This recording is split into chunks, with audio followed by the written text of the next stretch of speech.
Basura ka lang sa bahay na ito, Elena. Ang boses ni Doña Remedios ay parang latay ng latigo habang isinasaboy ang malamig na tubig sa aking mukha. Sa loob ng 20 taon, ako ang naging alipin sa kusina at nurse sa kanyang pagtanda. Ngunit sa harap ng lahat, isang maruming basahan ang ibinalato niya sa aking pagkatao.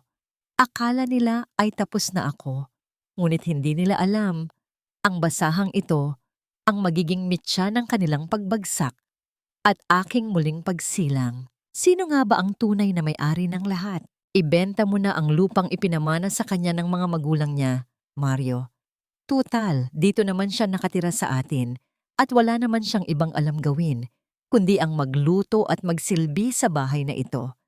Isang pirasong papel lang iyon, pero ang halaga niyon ang magliligtas sa pangalan ni Anton mula sa kahihiyan ng kanyang mga utang. Ang boses ni Doña Remedios ay parang isang matalim na kutsilyong humihiwa sa katahimikan ng madaling araw. Walang bahid ng pag-aalinlangan, walang bakas ng awa. Ang tinutukoy niyang lupa ay ang tanging alaala na natitira kay Elena mula sa kanyang yumaong ama at ina, ang huling piraso ng kanyang pagkatao na hindi pa nasasakop ng pamilya ng kanyang asawa. Sa labas ng pinto, sa gitna ng malamig at madilim na kusina, nakaluhod si Elena sa sahig. Ang kanyang mga kamay ay nakalubog sa isang timba ng tubig na may halong matapang na sabon, habang pilit na kinukuskos ang mga mantsa sa kumot na ginamit ng kanyang biyanan kagabi. Dahil sa katandaan at sakit na demensya, madalas nang hindi makontrol ni Doña Remedios ang kanyang katawan. At si Elena, ang tanging nagtitiyagang maglinis ng lahat ng bakas ng dumi at amoy na naiiwan nito. Tumigil ang pagkuskos ng kanyang mga kamay. Ang maruming tubig ay unti-unting pumatak mula sa kanyang mga daliri, lumilikha ng maliliit na bilog sa sahig, gaya ng mga pangarap niyang unti-unti ring naglalaho.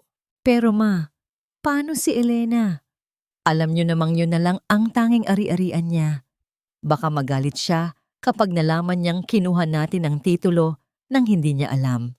Sagot ni Mario. Ngunit sa halip na marinig ang pagtatanggol na inaasahan ni Elena, naramdaman niya ang pangangatog sa boses ng kanyang asawa. Isang boses ng pagsuko, isang boses ng pagtalikod sa kanilang sinumpaang pag-iibigan. Magagalit? Pagkatapos ng lahat ng pagkain at tirahang ibinigay natin sa kanya, utang na loob niya sa atin ang bawat hininga niya sa loob ng 20 taon. Muling humagupit ang tinig ni Doña Remedios. Asawa ka niya, Mario. Karapatan mong magdesisyon para sa kanya. Gawin mo ito para sa pamilya natin, para sa anak ng kapatid mo. Nanlamig ang buong katawan ni Elena. Ang lamig na yon ay hindi nagmumula sa tubig na kanyang kinakalikot, kundi mula sa kaibuturan ng kanyang puso na tila unti-unting nagiging yelo. Pakiramdam niya ay may isang malaking kamay na sumasakal sa kanyang leeg. Pinipigilan ang bawat paghinga, pinapatay ang bawat salitang nais niyang isigaw. Bumagsak ang basahang hawak niya pabalik sa timba. Ang tunog ng tubig na tumalsik sa semento ay tila isang malakas na kulog sa kanyang pandinig. Ngunit sa loob ng silid, patuloy ang masinsinang pag-uusap ng mag-ina. Tila ba hindi siya umiiral? Tila ba isa lamang siyang gamit na nakasandal sa pader? Isang aninong walang karapatang masaktan. Naramdaman ni Elena ang pagkirot ng kanyang mga kasukasuan, ang hapdi ng sabon sa kanyang mga sugat-sugat na palad, at ang bigat ng isang katotohanang mas masakit pa sa anumang latay. Sa loob ng 2 dekada, ibinigay niya ang kanyang kabataan, ang kanyang lakas, at ang kanyang buong puso para alagaan ang pamilyang ito. Tiniis niya ang bawat lait, bawat pambabaliwala, at bawat pagod sa paniniwalang bahagi siya ng tahanang ito. Ngunit sa isang iglap, ang lahat ng kanyang pagsasakripisyo ay naging kasing dumi at kasing walang halaga ng basahang hawak niya. Unti-unting nanlabo ang kanyang paningin dahil sa luhang pilit niyang pinipigilan. Hindi siya pwedeng umiyak. Ang mga martir ay hindi napapagod at ang mga alipin ay walang karapatang dumaing. Hinigpitan niya ang pagkakahawak sa gilid ng timba hanggang sa mamuti ang kanyang mga kuko, habang ang bawat salita ni Doña Remedios ay tila mga karayom na isa-isang itinutusok sa kanyang dibdib, malalim at nagnanaknak. Gaano ba kalalim ang utang na loob na kailangang bayaran para sa isang pag-ibig na akala niya ay totoo? Saan nagsisimula ang pagiging asawa at saan nagtatapos ang pagiging alipin? Nanatili siyang nakayuko sa dilim habang ang anino ng kanyang asawa at biyenan sa ilalim ng pinto ay tila mga dambuhalang nagbabadya na lamunin ang huling pag-asa sa kanyang buhay. Sa gitna ng katahimikan ng kusina, isang tanong ang paulit-ulit na bumubulong sa kanyang isipan, kasing pait ng apdo at kasing talim ng kidlat. Hanggang kailan mo kayang diligan ng iyong sariling dugo ang mga halamang ang bunga ay lason na pumatay sa iyong kaluluwa? Elena, bakit hanggang ngayon ay wala pang nakahandang almusal? Nakalalim na ang sikat ng araw, pero ang kusina ay kasing lamig pa rin ng bangkay.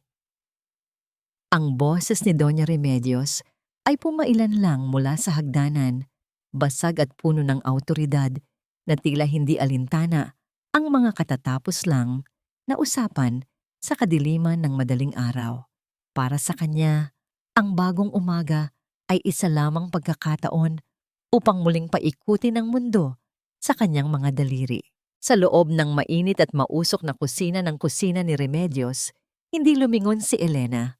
Ang kanyang mga kamay ay abala sa paghihiwa ng mga sibuyas, ang bawat bagsak ng patalim sa kahoy na tagtaran ay may kasamang bigat na tila nais niyang ibaon doon ang lahat ng kanyang hinanakit.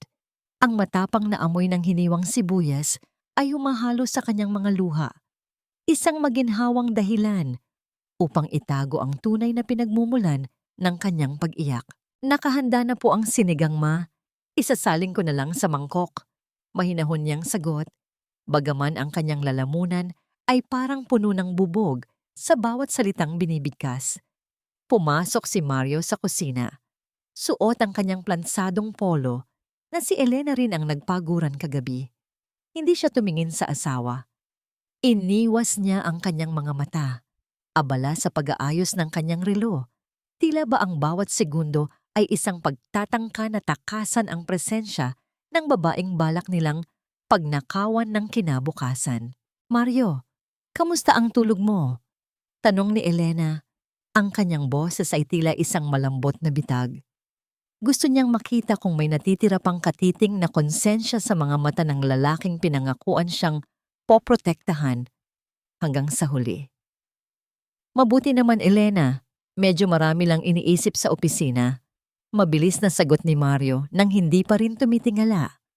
Umupo siya sa hapag at agad na nagsalin ng kape. Ang usok mula sa mainit na tasa ay nagsilbing pader sa pagitan nilang dalawa. Inihain ni Elena ang mainit na sinigang sa harap ni Doña Remedios na ngayon ay nakaupo na sa kabisera. Ang kanyang mukha ay puno ng pagmamalaki. Kinuha ng matanda ang kutsara, tinikman ang sabaw, at pagkatapos ay marahas na ibinaba ang kubyertos.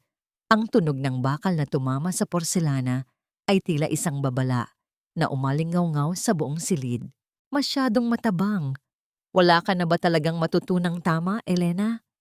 Pagkatapos ng 20 taon, kahit ang pagtitimpla ng sinigang ay hindi mo pa makuha? Kaya siguro hindi tayo umaasenso dahil sa katulad mong walang malasakit sa negosyo. Hindi sumagot si Elena. Nanatili siyang nakatayo, nakayuko, habang ang kanyang mga daliri ay mahigpit na nakahawak sa laylayan ng kanyang apron. Sa kanyang isipan, nais niyang isigaw ang narinig niya kagabi, na ang lupang balak nilang ibenta ay ang huling dignidad na hawak niya. Nais niyang itanong kung ang matabang na sinigang ay sapat na dahilan para ipagpalit ang kanyang buhay. Ma, tungkol po pala sa tuition ni Cheska, ang mahinang panimula ni Elena, ang kanyang boses ay nanginginig sa takot at pag-asa. Ngayon na po ang huling araw ng bayad sa universidad. Sabi niyo po noong nakaraang linggo ay kukunin natin sa kita ng restaurant. Tumigil ang lahat sa pagkain. Ang katahimikan ay naging kasing bigat ng tingga. Tumingin si Doña Remedios kay Mario, isang mabilis na senyas na tila isang utos sa isang asong sunod-sunuran. Elena, hindi ba sinabi ko na sa'yo? Malakas ang gastos natin ngayon dahil sa maintenance ng restaurant at sa mga gamot ni Mama, sabi ni Mario. Ang kanyang boses ay puno ng pagdadahilan. Kinausap ko na si Cheska. Sabi ko, baka pwedeng sa susunod na semester na lang siya magpatuloy. Tutal, bata pa naman siya. Pero Mario, huling taon na niya ito. Isang hakbang na lang at magtatapos na siya. Ang tinig ni Elena ay gumaralgal. Ang sakit ay hindi na mapigilan. Nagtrabaho ako rito araw at gabi. Walang sahod dahil ang pangako niyo ay ang pag-aaral ng anak ko. Saan napunta ang kinita natin nitong nakaraang buwan? Huwag mo akong tatanungin tungkol sa pera, Elena. Wala kang alam sa pagpapatakbo ng negosyo. Singhal ni Doña Remedios, ang kanyang mga mata ay nanlilisik. Si Anton ay kailangang-kailangan ng tulong ngayon. Ang pamilya ay nagtutulungan, hindi makasarili. Sa gitna ng tensyon, narinig ang tunog ng pagbukas ng gate. Ang postman ay nag-iwan ng isang puting sobre sa may pintuan. Dahan-dahang lumakad si Elena. Ang bawat hakbang ay tila paglakad sa ibabaw ng nagbabagang uling. Kinuha niya ang sobre. Ito ay galing sa Universidad ni Cheska. May tatak na urgent. Nang buksan niya ang liham, ang mundo ni Elena ay tila gumuho. Ang mga letra sa papel ay naging malalabo habang ang katotohanan ay sumasampal sa kanyang pagkatao. Hindi lamang ito paalala ng bayad. Ano yan? Tanong ni Mario. Lumapit siya ng may halong kaba. Inangat ni Elena ang kanyang mukha. Ang kanyang mga mata ay hindi na lamang puno ng luha, kundi ng isang matinding apoy na nagsisimulang mag-alab mula sa abo ng kanyang pagkakaapi. Pinatalsik na si Cheska sa paaralan, Mario. Hindi lang dahil sa hindi tayo nakabayad ngayong buwan, kundi dahil ang tsekeng ibinigay niyo noong nakaraang buwan ay tumalbog. Ginamit niyo ang pera para sa luho ni Anton habang ang anak ko ay pinalabas ng silid-aralan sa harap ng lahat ng tao dahil sa kahihiyan. Ang liham ay nalaglag mula sa kanyang nanginginig na kamay, dahan-dahang sumasayaw sa hangin bago lumapag sa maruming sahig ng kusina. Sa itaas ng hagdan, nakita ni Elena ang kanyang anak na si Cheska na nakatayo, namumutla at may mga matang puno ng pait. Narinig ang lahat ng katotohanang pilit itinago ng kanyang sariling ama. Ang langit sa labas ay balot ng makulimlim na ulap. Tila nakikiramay sa bigat ng hanging nananahan sa loob ng tahanan ni na Elena. Ang bawat patak ng ulan na humahampas sa bubong ay nagbibigay ng isang malungkot at paulit-ulit na ritmo na tila ba binibilang ang bawat segundo ng pagdurusa ni Elena habang nakatayo sa labas ng nakasarang pinto ng silid ng kanyang anak. Cheska, anak, buksan mo ang pinto. Kumain ka muna. Pagsusumamo ni Elena, ang kanyang boses ay halos pabulong na dahil sa takot na mabasag ang marupok na katahimikan. Ngunit walang sagot mula sa loob. Tanging ang huni lamang ng electric fan at ang paminsan-minsang hikbi ang naririnig niya, mga tunog na parang mga latay sa kanyang puso. Hindi nagtagal, narinig ni Elena ang mabibigat na yabag ni Mario mula sa hagdan. Ngunit sa halip na tumungo sa silid ng anak, upang humingi ng tawad, dumiretso ito sa silid ni Doña Remedios. Sumunod si Elena. Ang kanyang mga hakbang ay mabigat at puno ng pag-aalinlangan. Sa loob ng silid, nakita niya si Doña Remedios na nakasandal sa mga malalambot na unan. Ang kanyang mga mata ay nakapikit at ang kanyang paghinga ay tila hirap. Ang silid ay amoy gamot at alkohol, isang kapaligirang sadyang nilikha upang magparamdam ng awa at pagkabahala. Mario, nasaan ang gamot ko? Ang sakit ng ulo ko. Tila umiikot ang paligid. Mahinang daing ng matanda. Ang kanyang boses ay nangangatal. Isang perpektong larawan ng isang lola na biktima ng katandaan. Nandito po, Ma. Elena, Dalhan mo rito ang mainit na tubig. Ano ba, nakatayo ka lang dyan? Bulyaw ni Mario sa kanyang asawa. Ang kanyang pag-aalala sa ina ay nagiging galit na ibinabato niya kay Elena. Nagmamadaling lumabas si Elena at bumalik bitbit ang baso ng tubig. Habang iniinom ni Doña Remedios ang gamot, dahan-dahan itong tumingin kay Elena. Ang kanyang mga mata ay saglit na nagmulat at doon, sa loob ng 1 segundo, nakita ni Elena ang isang bagay na nagpalamig sa kanyang dugo. Walang kalituhan sa mga matang iyon, walang labo ng sakit. Ang nakita niya ay ang talim ng isang mapanuring pag-iisip, isang matalas na tingin na tila ba nagnanais na makita si Elena na tuluyang gumapang sa lupa. Mario, anak, may kinuha ba akong pera? Bakit parang may narinig akong sigawan kanina? May nagawa ba akong mali? Tanong ni Remedios nang may halong pag-iyak. Ang kanyang mga kamay ay nanginginig habang hinahawakan ng braso ni Mario. Wala po, ma. Huwag niyo na po iisipin iyon. Magpahinga na po kayo. Si Elena lang po ang medyo pagod, kaya kung ano-ano ang sinasabi. Sagot ni Mario, habang hinahaplos ang buhok ng ina. Tila ba isang bata ang kanyang inaalagaan. Nang makaalis si Mario upang asikasuhin ang restaurant sa ibaba, naiwan si Elena upang ayusin ang mga gamit sa silid. Lumapit siya sa kama upang ayusin ang kumot ni Doña Remedios. Sa sandaling iyon, ang katahimikan ng silid ay nabasag ng isang mahina at nakakapangilabot na tawa. Dahan-dahang umupo si Doña Remedios. Ang pangangatal ng kanyang mga kamay ay biglang nawala. Ang kanyang mukha, na kanina lang ay mukhang lupaypay, ay nabalot ng isang ngisi na puno ng lason. Akala mo ba ay mananalo ka, Elena? Akala mo ba ay pakikinggan ka ni Mario? Ang boses ng matanda ay hindi nabasag, kundi matatag at puno ng pang-uuyam. Ang galing ko, di ba? Isang kunwari ang sakit lang, isang pag-arte na nakalimot ako, at nakukuha ko ang lahat ng gusto ko. Ang pera para sa anak mo, pinatalo ko na sa sugal ni Anton. At ang asawa mo, mas pipiliin niya akong paniwalaan kaysa sa isang katulad mong galing sa putik. Napako si Elena sa kanyang kinatatayuan. Ang basong hawak niya ay halos madulas sa kanyang kamay. Ang bawat salita ng matanda ay tila isang malakas na sampal na nagpagising sa kanya mula sa mahabang panahon ng pagpapakababa.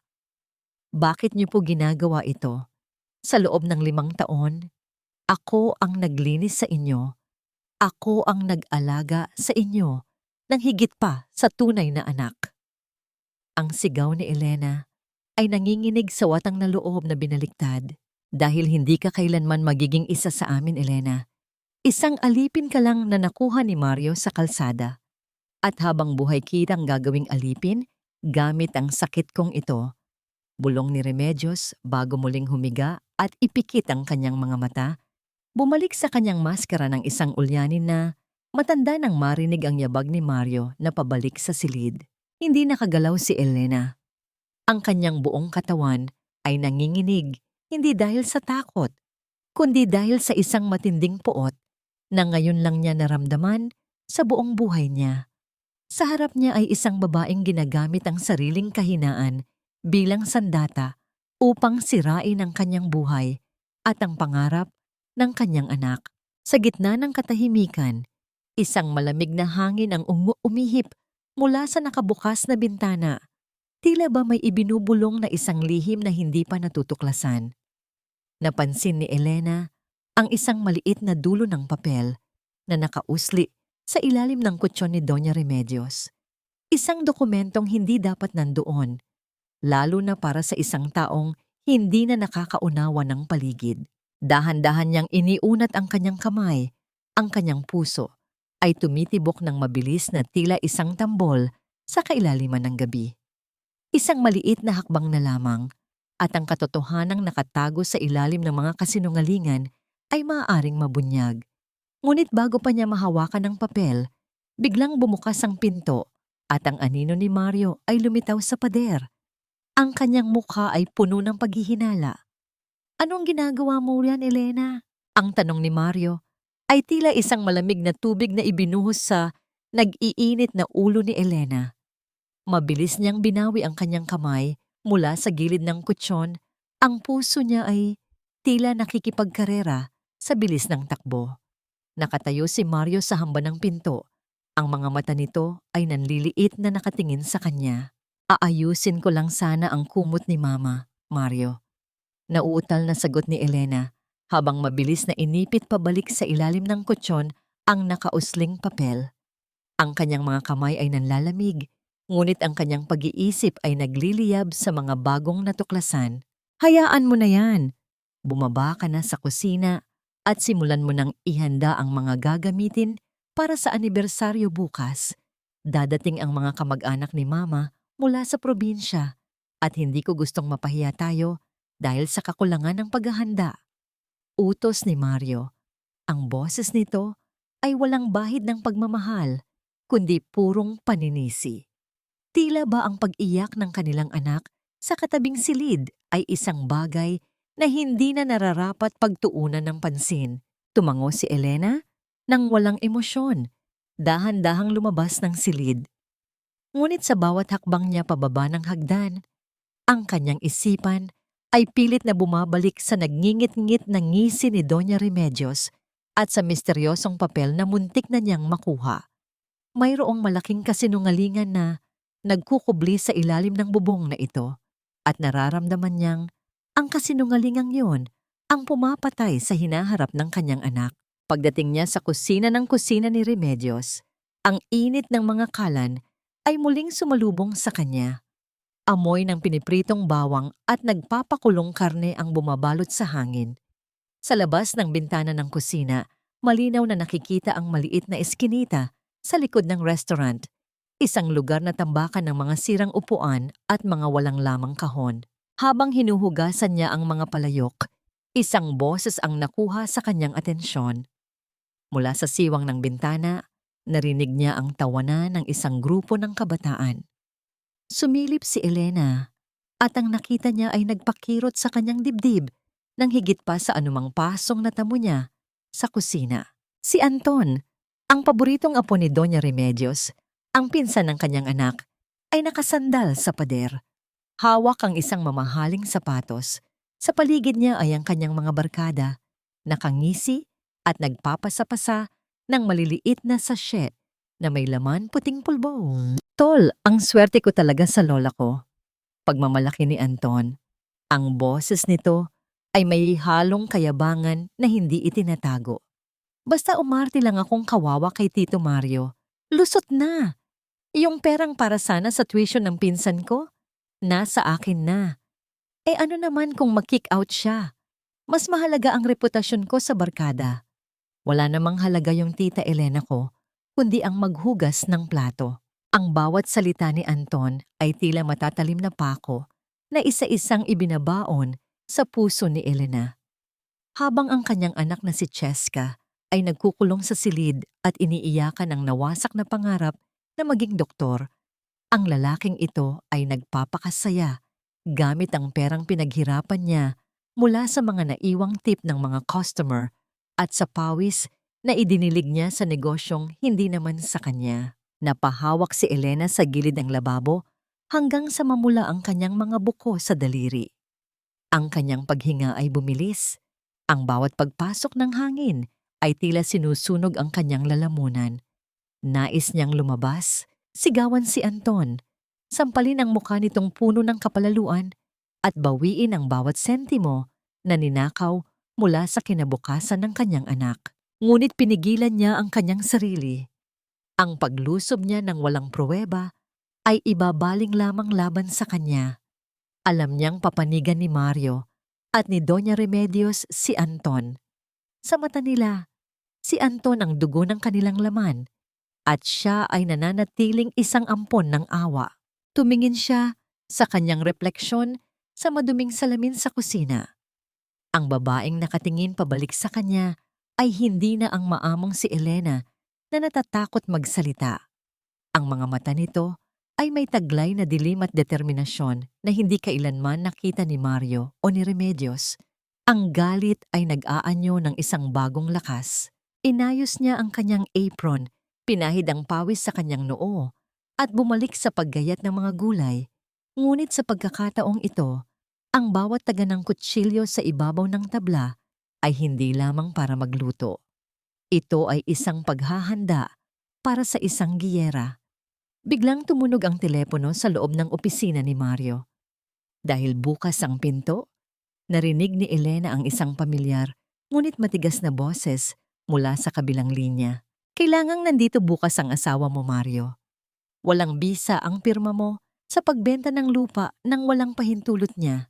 Wika ng lalaki, isang taong nagtatrabaho sa munisipyo na kilala rin ni Elena. Huminto ang mundo ni Elena. Ang lupang iniwan ng kanyang magulang, sinimulan na nilang ibenta ng palihim. At sa mismong araw ng pagdiriwang bukas, marahil ay isasagawa na nila ang pinakahuling pagtataksil sa kanyang likuran. Ang amoy ng litson na dahan-dahang umiikot sa ibabaw ng nagbabagang uling ay hindi sapat upang takpan ang alimuom ng kasinungalingan sa loob ng bakuran ng kusina ni Remedios. Bisperas ng ika-20 anibersaryo ng restaurant at ang buong pamilya ay abala sa paghahanda para sa isang pagdiriwang na naglalayong ipagyabang sa buong bayan ang tagumpay ng pamilya Asuncion. Ngunit para kay Elena, ang pagdiriwang na ito ay isang marangyang libingan kung saan ililibing ng pamilya ang kanyang mga sakripisyo. Mula madaling araw, hindi tumigil sa pagkilos si Elena.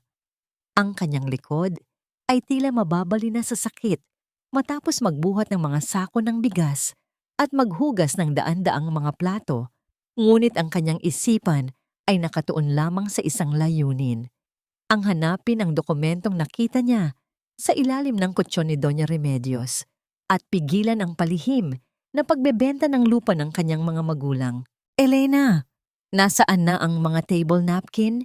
Bakit hindi mo pa inaayos sa mga lamesa? Kanina ka pa parang tangang nagpapabalik-balik dyan. Pasigaw na utos ng hipag niyang si Clarissa, ang ina ni Anton, habang walang pakialam na nagsusukat ng gintong kwintas sa harap ng salamin. Tingnan mo nga ang hitsura mo. Amoy bawang ka na naman. Ayokong lumapit ka sa mga bisita bukas. Nakakahiya. Tumungo si Elena. Pinipigil ang luhang nagbabadyang tumulo. Opo, Ate Clarissa. Isasaayos ko na po. Umalis siya patungo sa bodega. Ngunit sa halip na kunin ang mga mantel, dumaan siya sa likurang pintuan papunta sa ikalawang palapag. Kailangan niyang samantalahin ang pagkakataong nasa ibaba silang lahat.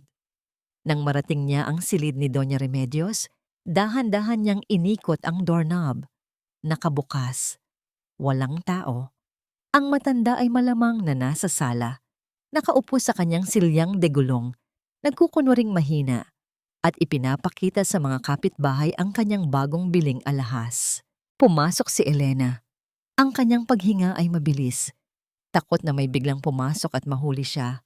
Lumapit siya sa kama. Dahan-dahan niyang itinaas ang sulok ng kutsyon kung saan niya nakita ang papel kahapon. Ang kanyang mga daliri ay nanginginig habang kinakapa ang ilalim. Hanggang sa may makapa siyang isang matigas na envelope na kulay brown. Hinila niya ito palabas. Ang envelope ay luma, puno ng alikabok, at sa labas ay may nakasulat na pamilyar na kamay. Ang sulat ng yumaong Don Teodoro, ang asawa ni Remedios, na siyang nagtayo ng negosyo 20 taon na ang nakararaan. Ngunit bago pa niya mabuksan ang envelope, isang malamig na tinig ang sumira sa katahimikan. Hinahanap mo ba ang papel na ito, Elena? Mabilis na napalingon si Elena. Sa hamba ng pintuan, nakatayo si Doña Remedios. Wala na itong silyang degulong. Nakatayo ito ng tuwid, nakapamaywang, at sa kanyang kamay ay hawak niya ang isang piraso ng papel, ang dokumento ng bentahan ng lupa na pinapirmahan sana bukas. Ano pong hindi natapos ni Elena ang kanyang sasabihin. Lumapit si Doña Remedios. Ang bawat hakbang ay may dalang panganib. Akala mo ba ay hindi ko napansin ang pagmamasid mo kahapon? Hindi ako tanga, Elena. Pinalitan ko ang envelope sa ilalim ng kutsyon kaninang umaga. Ang hawak mo ngayon ay mga lumang resibo lamang, pinunit ng matanda, ang pekeng envelope mula sa kamay ni Elena. At ito, sabay wagayway ng papel na hawak niya. Ito ang papel ng lupa mo. Huwag kang mag-alala. Hindi na kailangan ng pirma mo. Nagawan na ng paraan ni Mario. Peke man ang pirma mo, tinanggap na ito sa munisipyo dahil may mga kakilala kami doon. Ang perang pinagbentahan ay nakapasok na sa bangko kaninang umaga. Bayad na ang utang ni Anton. Parang gumuho ang mundo ni Elena. Ang lupang ipinamana sa kanya, ang huling alaala ng kanyang mga magulang, ay nawala na ng tuluyan, ninakaw ng palihim sa mismong harapan niya. Bakit? Bakit ninyo ginagawa ito? Humahagulgol na tanong ni Elena. Bumagsak siya sa kanyang mga tuhod. Wala na akong ibang hiningi kundi ang pag-aaral ng anak ko. Bakit kailangan ninyong ubusin ang lahat sa akin? Tumawa ng mahina ang matanda. Dahil pagmamay-ari ka namin, Elena. Ang katawan mo, ang pagod mo, at lahat ng pag-aari mo ay kabayaran sa pag-ahon namin sa iyo mula sa kahirapan. Lumapit ito at tinapik ng bahagya ang pisngi ni Elena. Isang nakakainsultong haplos. Bukas, gusto kong makita kitang nakangiti sa mga bisita. Dahil kapag hindi, titiyakin kong hindi na makakapasok kahit sa ang eskwelahan ang pabigat mong anak. Iniwan si Elena sa sahig, umiiyak, nanliliit, at pakiramdam ay ganap na natalo. Ngunit habang tumatagal ang pagpatak ng kanyang luha, isang matandang lalaki na nakasuot ng formal na barong ang naghihintay sa labas ng bakuran, tahimik na nagmamasid. Lumapit ang lalaki sa guard ng restaurant at may ibinulong bago nag-iwan ng isang maliit na calling card na may logo ng isang kilalang law firm. Puno ng makukulay na ilaw at malalakas na tawanan ang buong paligid ng kusina ni Remedios. Ang amoy ng inihaw na karne at matatamis na kakanin ay humahalimuyak sa hangin, nag-aanyaya sa mga kilalang panauhin, mga politiko ng bayan, at mga mapagmataas na kamag-anak ng pamilya Asuncion. Ito ang ika-20 anibersaryo ng restaurant, isang gabi ng karangyaan at pagmamayabang. Ngunit sa likod ng mga ngiti at nagniningning na mga kasuotan ng mga bisita, naroon si Elena, nakasuot ng lumang bestida na kupas na ang kulay at may mantsa ng toyo sa laylayan. Siya ang nagsisilbing tulay sa pagitan ng kusina at ng mga bisita, nagbubuhat ng mabibigat na bandehado ng pagkain habang pinupunasan ang pawis na patuloy na umaagos sa kanyang noo. Sa bawat pagdaan niya sa hapag ng kanyang asawang si Mario, ni minsan ay hindi ito tumingin sa kanya. Nakipagkwentuhan lamang ang lalaki sa kanyang mga kaibigan, tila ba walang asawang nagpapakahirap sa harap ng kanyang mga mata. Sa isang sulok malapit sa pintuan ng kusina, nakatayo ang anak niyang si Cheska. Ang mga mata ng dalaga ay namumula, nakayuko, at pilit na itinatago ang sarili mula sa mga pinsan nitong nakasuot ng mga mamahaling damit. Ang bawat pagtingin ni Elena sa kanyang anak ay isang patalim na humihiwa sa kanyang dibdib. Ang perang dapat sana ay nagbigay ng magandang kinabukasan kay Cheska ay ginamit lamang upang pondohan ang magarbong handaang ito at ang bisyo ng pamangkin nilang si Anton na ngayon ay nagpapasiklab sa kanyang mga barkada sa gitna ng bulwagan. Tumigil ang musika at umakyat sa entablado si Doña Remedios. Nakasuot ang matanda ng isang kumikinang na asul na gown, tila isang reyna na handang purihin ng kanyang mga nasasakupan. Ang mga pekeng namang ngiti nito ay namumukadkad habang hawak ang mikropono. Magandang gabi sa inyong lahat. Ngayong gabi, ipinagdiriwang natin hindi lamang ang tagumpay ng aming negosyo, kundi ang pagkakaisa ng pamilya Asuncion. Dahil sa pamilyang ito, pinapahalagahan namin ang mga taong tunay na nag-ambag at may karapatang magtamasa ng aming yaman. Ang simula ng matanda, ang kanyang boses ay umaalinggaw-ngaw sa buong paligid. Nagsimulang magpalakpakan ng mga tao. Kumuha si Doña Remedios ng ilang maliliit na kahon mula sa isang mesa sa kanyang gilid para sa aking mahal na manugang na si Clarissa na palaging nag-aasikaso sa aking mga pangangailangan. Isang gintong kwintas upang tapatan ang iyong kinang. Masayang umakyat si Clarissa upang tanggapin ang alahas, yumakap at humalik sa pisngi ng matanda. Para sa aking paboritong apo, Anton, alam kong magiging malaking tao ka balang araw, kaya narito ang susi ng bago mong sasakyan. Naghiyawan ang mga barkada ni Anton habang patakbong inabot ng binata ang susi. Tuwang-tuwa sa regalong binili mula sa ninakaw na kinabukasan ni Cheska. At syempre, para sa aking anak na si Mario, ang haligi ng tahanang ito, isang mamahaling relo upang paalalahanan ka na ang oras mo ay palaging para sa pamilya. Tumayo si Mario, ngumiti ng tipid at kinuha ang kahon sa kanyang ina. Pansamantalang tumahimik ang paligid. Ang mga mata ni Doña Remedios ay nag-ikot at dumapo kay Elena na nakatayo malapit sa mga maruruming plato. Ang ngiti ng matanda ay naging isang matalim na ngisi. At huwag nating kalimutan ang taong nasa likod ng lahat ng paglilinis sa bahay na ito. Elena, umakyat ka rito. Napalunok si Elena. Ang lahat ng mata sa bulwagan ay lumingon sa kanya. Ang mga matataas na panauhin ay nagbubulungan, pinagmamasdan ang kanyang maruming damit at pagod na mukha. Dahan-dahan siyang naglakad patungo sa entablado. Ang bawat hakbang ay tila paghatak ng kadena.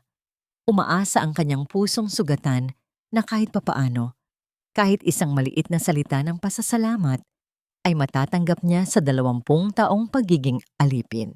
Nang makalapit siya kay Doña Remedios, inabot ng matanda ang kanyang kamay sa ilalim ng podium. Ngunit sa halip na isang kahon o regalo, isang marumi, mabaho, at basang-basang basahan mula sa pinakailalim ng lababo ang hinugot nito. Walang pag-aalinlangan, inihagis ni Doña Remedios ang basahan ng buong lakas na tumama sa mismong muka at dibdib ni Elena. Ang malamig at maduming tubig mula sa basahan ay tumalsik sa mukha ni Elena, dumaloy sa kanyang mga mata at bumasa sa kanyang damit. Ang malansang amoy nito ay pumuno sa kanyang ilong. Natahimik ang buong bulwagan bago tuluyang sumabog ang malalakas na tawanan ng mga kamag-anak ni Mario at ang mga kaibigan ni Anton. Iyan ang bagay sa iyo, Elena. Matinis na sigaw ni Doña Remedios sa mikropono. Tinitiyak na maririnig ng lahat ang kanyang pang-aalipusta. Isang maruming basahan para sa isang taong walang ibang silbi kundi ang maglinis ng aming mga kalat. Huwag kang mag-ambisyong pumantay sa amin dahil kahit kailan, isa ka lamang tagahugas ng plato na pinulot ng anak ko mula sa kalsada. Ngayon, pulutin mo yan at linisin mo ang sahig na inapakan mo bago pa kita tuluyang palayasin sa pamamahay ko. Ang bawat halakhak ng mga tao ay tila mga punyal na sabay-sabay na isinaksak sa likod ni Elena.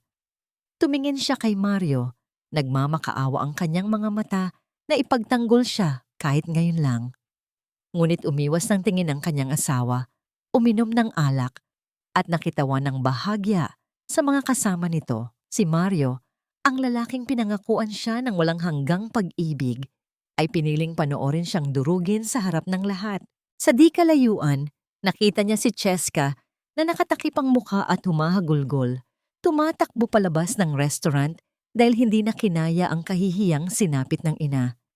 Naiwan si Elena sa gitna ng entablado, mag-isa, basang-basa ng dumi at kahihiyan. Unti-unti siyang yumuko upang pulutin ang basahang nagpabagsak sa kanyang pagkatao. Ang mga luha niya ay humalo sa maruming tubig. Ang kanyang kamay ay nanginginig nang damputin niya ang basang tela. Ngunit nang mahawakan niya ito nang mahigpit, napatigil ang kanyang pag-iyak. Sa ilalim ng madulas at mabahong tela, may nakapa siyang isang matigas na bagay na nakatahi sa pinakaloob nito. Hindi ito basta tela. May hugis ito ng isang maliit na susi at isang makapal na piraso ng nakatuping papel na binalot sa matibay na plastik. Ang katahimikan ng gabi ay tila isang mabigat na kumot na nakapatong sa maliit at madilim na silid na tinutulugan nina Elena at Mario. Sa labas, tapos na ang magarbong pagdiriwang. Wala na ang mga mapanuyang halakhak at matatalim na salita. Ngunit sa isipan ni Elena, patuloy na nag-e-echo ang bawat pangungutya na tinanggap niya mula sa entablado. Nakatayo siya sa harap ng maliit na lababo sa kanilang banyo. Sa ilalim ng malamig na tubig na umaagos mula sa gripo, pilit niyang hinuhugasan ang kanyang mukha. Umaasang matatanggal hindi lamang ang dumi na tumalsik mula sa basahan, kundi pati na rin ang matinding kahihiyan na kumapit sa kanyang kaluluwa. Ngunit ang sakit ay nananatili. Nakabaon ng malalim sa kanyang dibdib. Sa ibabaw ng lababo, nakapatong ang maruming basahan na inihagis sa kanya ni Doña Remedios. Ito ay mabaho, maitim, at punong-puno ng grasa. Sa loob ng 20 taon, ito ang naging simbolo ng kanyang halaga sa pamilyang ito. Isang bagay na ginagamit para linisin ang dumi ng iba, at kapag sira na, ay malayang itatapon sa isang tabi. Ngunit may kakaiba sa basahang yon. Nang damputin niya ito kanina, naramdaman niya ang isang bagay na matigas sa loob ng makapal na tahi nito. Kinuha ni Elena ang maliit na gunting na ginagamit niya sa pananahi. Ang kanyang mga kamay ay nanginginig hindi dahil sa lamig ng gabi, kundi sa isang hindi maipaliwanag na kaba. Dahan-dahan niyang itinapat ang talim ng gunting sa gilid ng basahan. Ang bawat paghiwa ng bakal sa makapal at basang tela ay tila pagpunit niya sa mahabang panahon ng kanyang pagkakaapi. Nang bumuka ang gilid ng tela, nakita niya ang isang maliit na pakete na balot sa makapal na plastik upang hindi pasukin ng tubig o mantika. Hinugot niya ito. Ang kanyang puso ay kumakabog ng napakabilis habang maingat niyang binubuksan ang plastik. Mula sa loob, nalaglag ang isang maliit na susing tanso sa ibabaw ng lababo. Ang kulay nito ay kumikinang sa ilalim ng malamig na ilaw ng banyo. Kasama ng susi ay isang nakatuping liham na nininilaw na sa paglipas ng panahon, ngunit malinaw pa rin ang mga sulat kamay. Pamilyar sa kanya ang kumpas ng mga letra.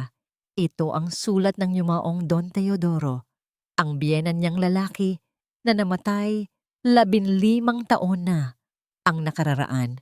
Ang kaisa-isang tao sa pamilya, Asunsyon, na nagpakita sa kanya ng totoong paggalang bago ito binawian ng buhay. Binuklat ni Elena ang liham. Ang kanyang mga mata ay nanlabo dahil sa panibagong agos ng luha. Ngunit pinilit niyang basahin ang mga salitang naglalaman ng katotohanan. Kung sino man ang nagtiyagang maglaba at humawak sa pinakamaruming basahang ito, alam kong ikaw iyan, Elena. Patawad kung kinailangan kong itago ito sa ganitong paraan. Kilala ko ang asawa kong si Remedios at alam ko ang kahinaan ng aking anak na si Mario. Alam kong sa oras na mawala ako, aagawin nila ang lahat at ituturing kang walang halaga. Napahigbi si Elena. Ang bawat salita ay tila mainit na yakap mula sa isang taong matagal nang nawala. Isang pag-unawa na hindi siya kailanman naging mag-isa sa kanyang paghihirap. Ang restaurant na ito ay hindi nabuhay dahil sa pera, kundi dahil sa pagmamahal sa pagluluto at pag-aruga sa pamilya, mga bagay na ikaw lamang ang nagtataglay. Hindi ko ipinangalan ng kusina ni Remedios sa aking asawa. Ang tunay na titulo ng lupa at ng negosyo ay nakatago sa Safety Deposit Box Number 143 sa Bangko ng Bayan. Ang susing hawak mo ang magbubukas nito.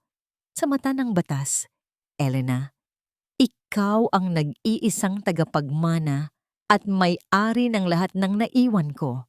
Gamitin mo ito upang protektahan ang iyong sarili at ang aking apong, si Cheska. Napaupo si Elena sa malamig na sahig ng banyo. Ang liham ay mahigpit niyang yinakap sa kanyang dibdib. Ang basahang ibinato sa kanya bilang pinakamalupit na insulto ay ang mismong sandata na magpapalaya sa kanya mula sa mga tanikala ng pamilyang ito. Hindi siya isang hamak na utusan. Siya ang tunay na nagmamay-ari ng lupang kinatatayuan nila. Ang mga taong humamak sa kanya kanina ay nabubuhay lamang sa kanyang anino. Ang kanyang pag-iyak na puno ng pighati ay unti-unting napalitan ng isang tahimik na pagtanggap. Pinunasan niya ang kanyang mga luha. Nang tumingin siya sa salamin, wala na ang babaeng laging nakayuko at takot sumagot. Ang nakita niya ay isang inang may hawak na kalasag, handang bawiin ang kinabukasan ng kanyang anak. Biglang narinig niya ang mabigat na yabag sa labas ng banyo. Kasunod ang pagpihit ng doorknob. Mabilis na itinago ni Elena ang susi at ang liham sa loob ng kanyang damit. Bumukas ang pinto. Pumasok si Mario, amoy alak at magulo ang buhok. Tiningnan niya si Elena na nakaupo sa sahig.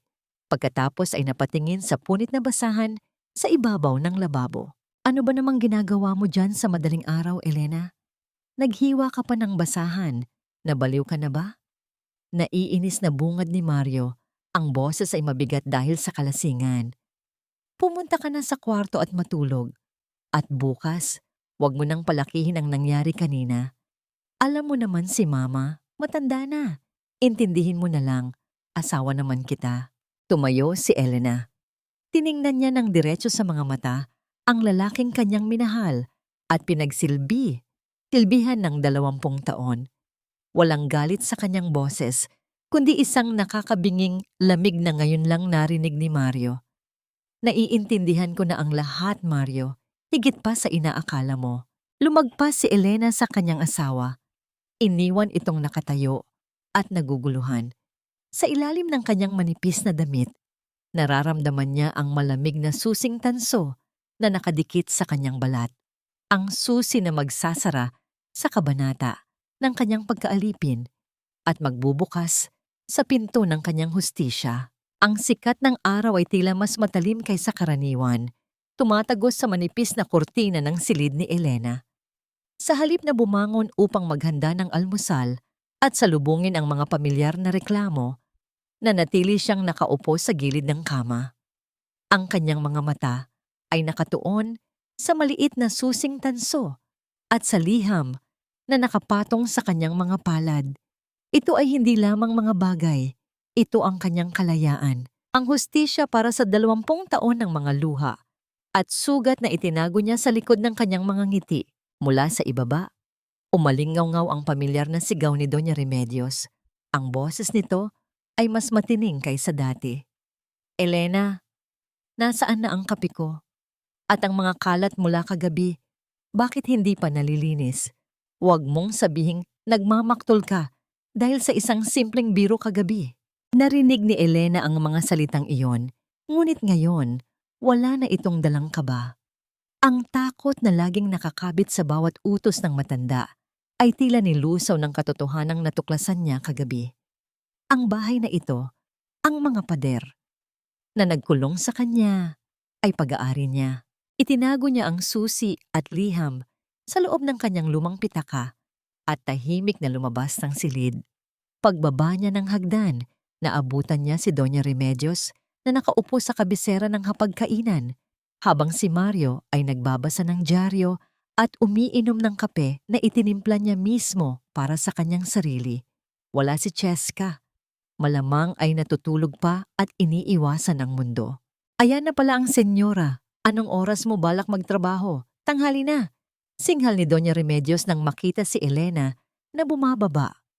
Walang bakas ng apron o basahan sa kanyang katawan. Sa halip, nakasuot si Elena ng isang maayos na blusa at pantalon. Bihis na tila ba may mahalagang pupuntahan. Ibinaba ni Mario ang dyaryo at napakunot ang noo.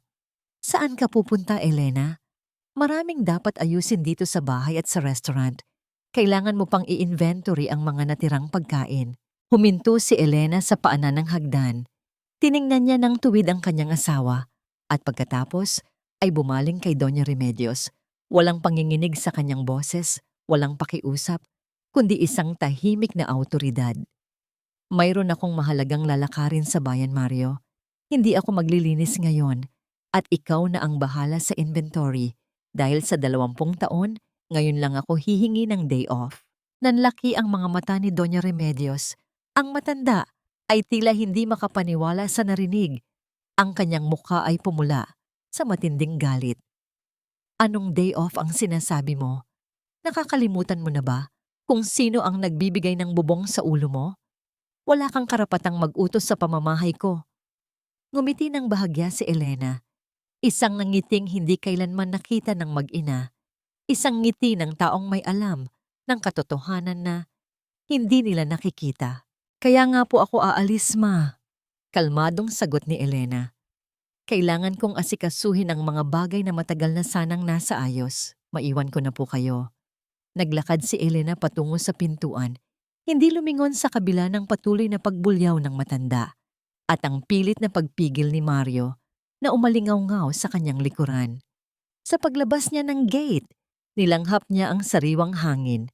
Tila ngayon lamang nakahinga ng maluwag pagkatapos ng mahabang panahon. Ang biyahe patungo sa bayan ay parang isang panaginip. Ang bawat pag-ikot ng gulong ng tricycle ay tila pag-ikot ng kanyang kapalaran. Nang marating niya ang pamilyar na bangko na tinukoy sa liham ni Don Teodoro, bumilis ang tibok ng kanyang puso. Ito ang lugar kung saan natutulog ang hustisya para sa kanya at para kay Cheska. Sa loob ng malamig at tahimik na silid ng vault sa bangko, tinulungan siya ng isang empleyado na hanapin ang safety deposit box number 143. Nang ipasok ni Elena ang susing tanso, naririnig niya ang mahinang pag-click ng kandado. Ang tunog ay tila pagbasag sa mga tanikalang nagkulong sa kanyang kalayaan. Mula sa loob ng kahon, inilabas niya ang isang makapal na folder. Binuksan niya ito at ang unang tumambad sa kanya ay ang orihinal na titulo ng lupa kung saan nakatayo ang kusina ni Remedios. At sa ibaba nito, ang isang notarized last will and testament ni Don Teodoro.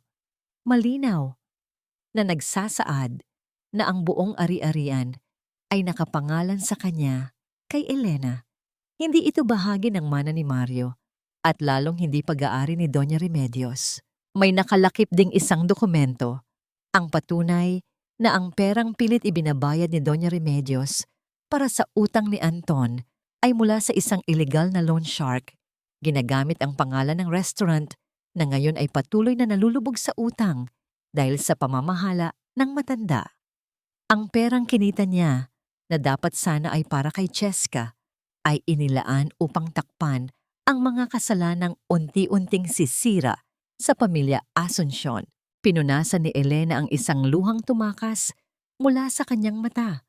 Ngunit hindi ito luha ng pighati, kundi luha ng paglaya. Mayroon siyang sandata. Mayroon siyang kapangyarihan. Nang palabas na siya ng bangko, nakita niya ang matandang abogado na nag-iwan ng calling card sa kanya noong bisperas ng anibersaryo.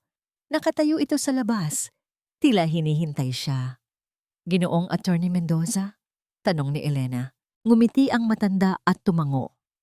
"Matagal na kitang hinihintay na buksan ang kahon na yan, Elena. Bilin ng biyenan mo. Sa oras na matuklasan mo ang katotohanan, ako ang tutulong sa'yo na bawiin ang lahat ng ninakaw sa'yo." Huminga ng malalim si Elena. Ang kanyang mga kamay ay mahigpit na nakahawak sa folder.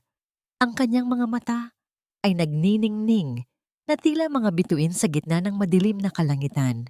"Kung ganoon, attorney," wika ni Elena, ang kanyang tinig ay matatag at puno ng panibagong kumpiyansa.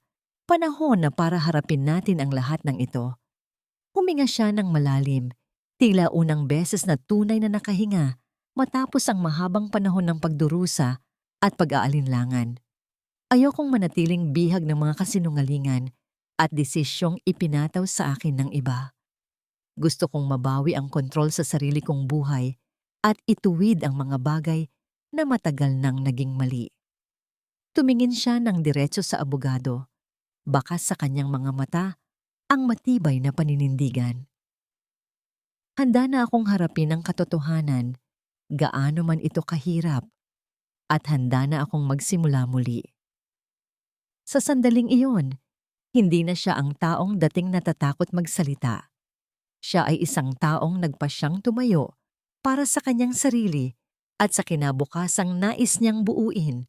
Ang hangin sa loob ng kusina ni Remedios ay mabigat at puno ng tensyon.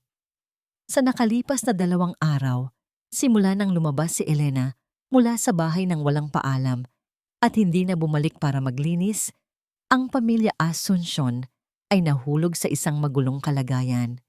Walang nakahandang pagkain sa umaga at ang mga plato mula sa mga customer ay unti-unting natambak sa lababo.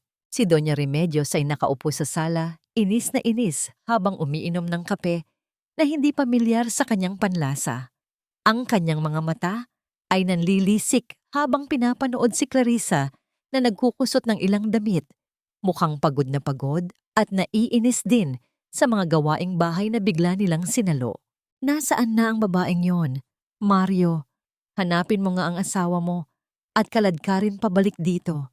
Akala ba niya ay pwede siyang magbakasyon ng walang paalam? Sino ang magbabayad ng lahat ng ginastos niya sa pamamasahe niya? Ibabawas ko yan sa pagkain niya. Sigaw ng matanda. Si Mario, na abala sa pagtutuos ng mga resibo ng restaurant, ay pumasok sa sala. Baka sa mukha niya ang pagod at labis na pagkabahala. Ngunit hindi ito dahil sa pag-alis ni Elena, kundi dahil sa magulong pananalapi na bumabalot sa kanilang negosyo. Ma, kalma lang po kayo, sagot ni Mario, sinusubukang pag-inhawahin ang kanyang ina. Baka nagpalamig lang ng ulo si Elena dahil sa nangyari nung anibersaryo. Bukas din, uuwi na yon at magmamakaawa wala naman siyang pera eh. Ngunit sa kabila ng pananalita ni Mario, hindi niya maipagkaila ang bumibigat na problema na nasa harapan niya. Napakaraming abiso galing sa bangko at hindi niya alam kung paano ito ipapaliwanag kay Remedios nang hindi ito nagagalit. Sa kabilang banda, si Elena ay nasa opisina ni Attorney Mendoza, tahimik na pinagmamasdan ang mga papeles sa mesa. Ang silid ay puno ng amoy ng lumang libro at matapang na kape. Narito ang mga hakbang na kailangan nating gawin, Elena. Panimula ng abogado habang inilalatag ang isang dokumento sa harapan niya. Una, kailangan nating ideklara sa hukuman na ang last will and testament ng biyenan mo ay valid at siya ang tunay na may-ari ng titulo. Pangalawa, kakailanganin nating pigilan ang anumang operasyon ng restaurant hanggang sa magkaroon ng malinaw na paglilipat ng pangalan. Tinitigan ni Elena ang dokumento. Nararamdaman niya ang malamig na papel sa kanyang mga daliri. Gaano katagal bago malaman nila, attorney? Hindi ko gusto na bigla na lang silang palayasin. Sagot niya, ang boses ay kalmado, ngunit nagtatago ng isang malalim na lungkot para sa kanyang asawa. Gusto kong bigyan sila ng pagkakataon na mapagtanto ang mali nila. Kahit papaano, ang mga dokumentong ito ay ipapadala sa kanila bukas bilang formal na notice to evict at cease and desist order, tugon ng abogado. Elena, hindi mo responsibilidad na ayusin ang mga nasira nila. Ang pera at dangal ay nasa iyo na ngayon. Sila ang dapat gumawa ng paraan.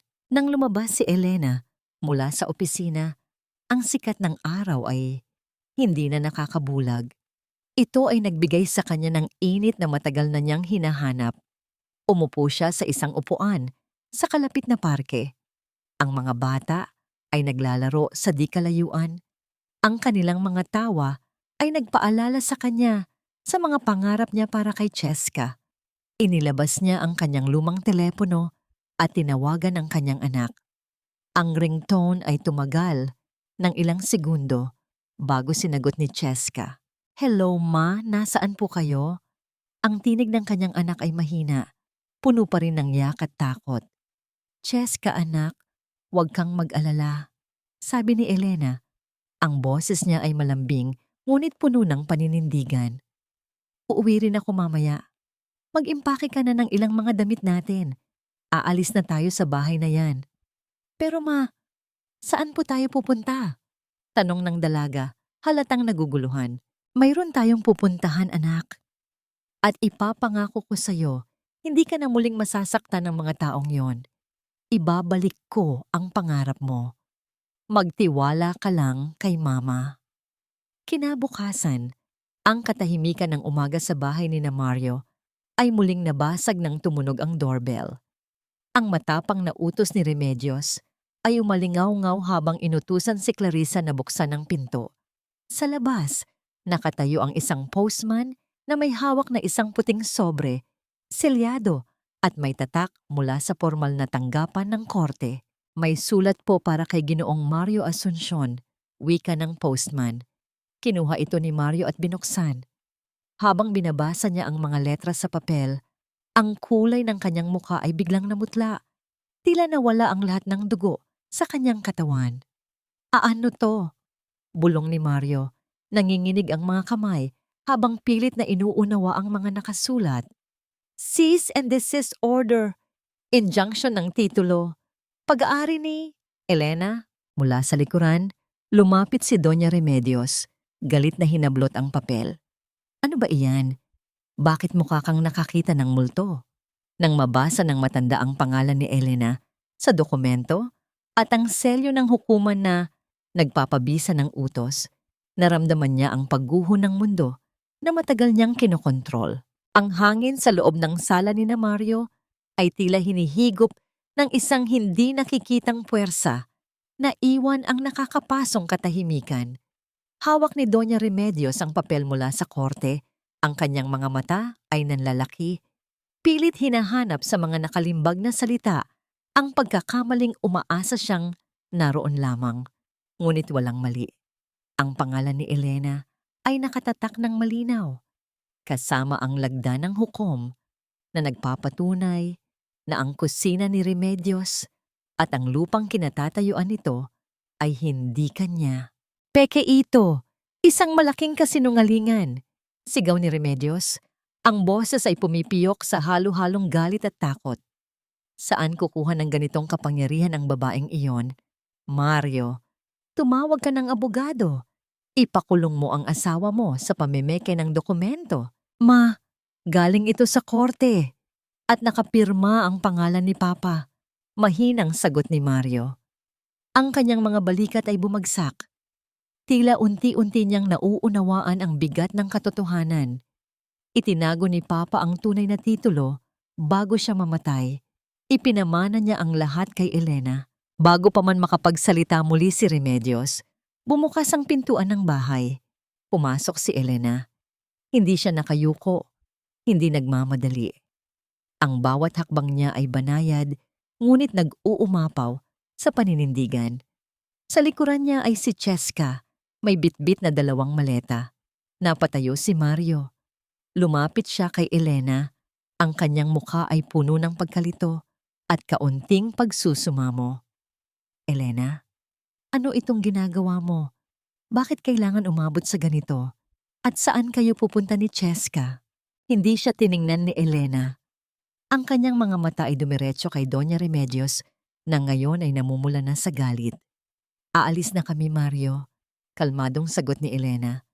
Kukunin ko lang ang mga natitira naming gamit at pagkatapos ay iiwan ko na sa inyo ang bahay na ito.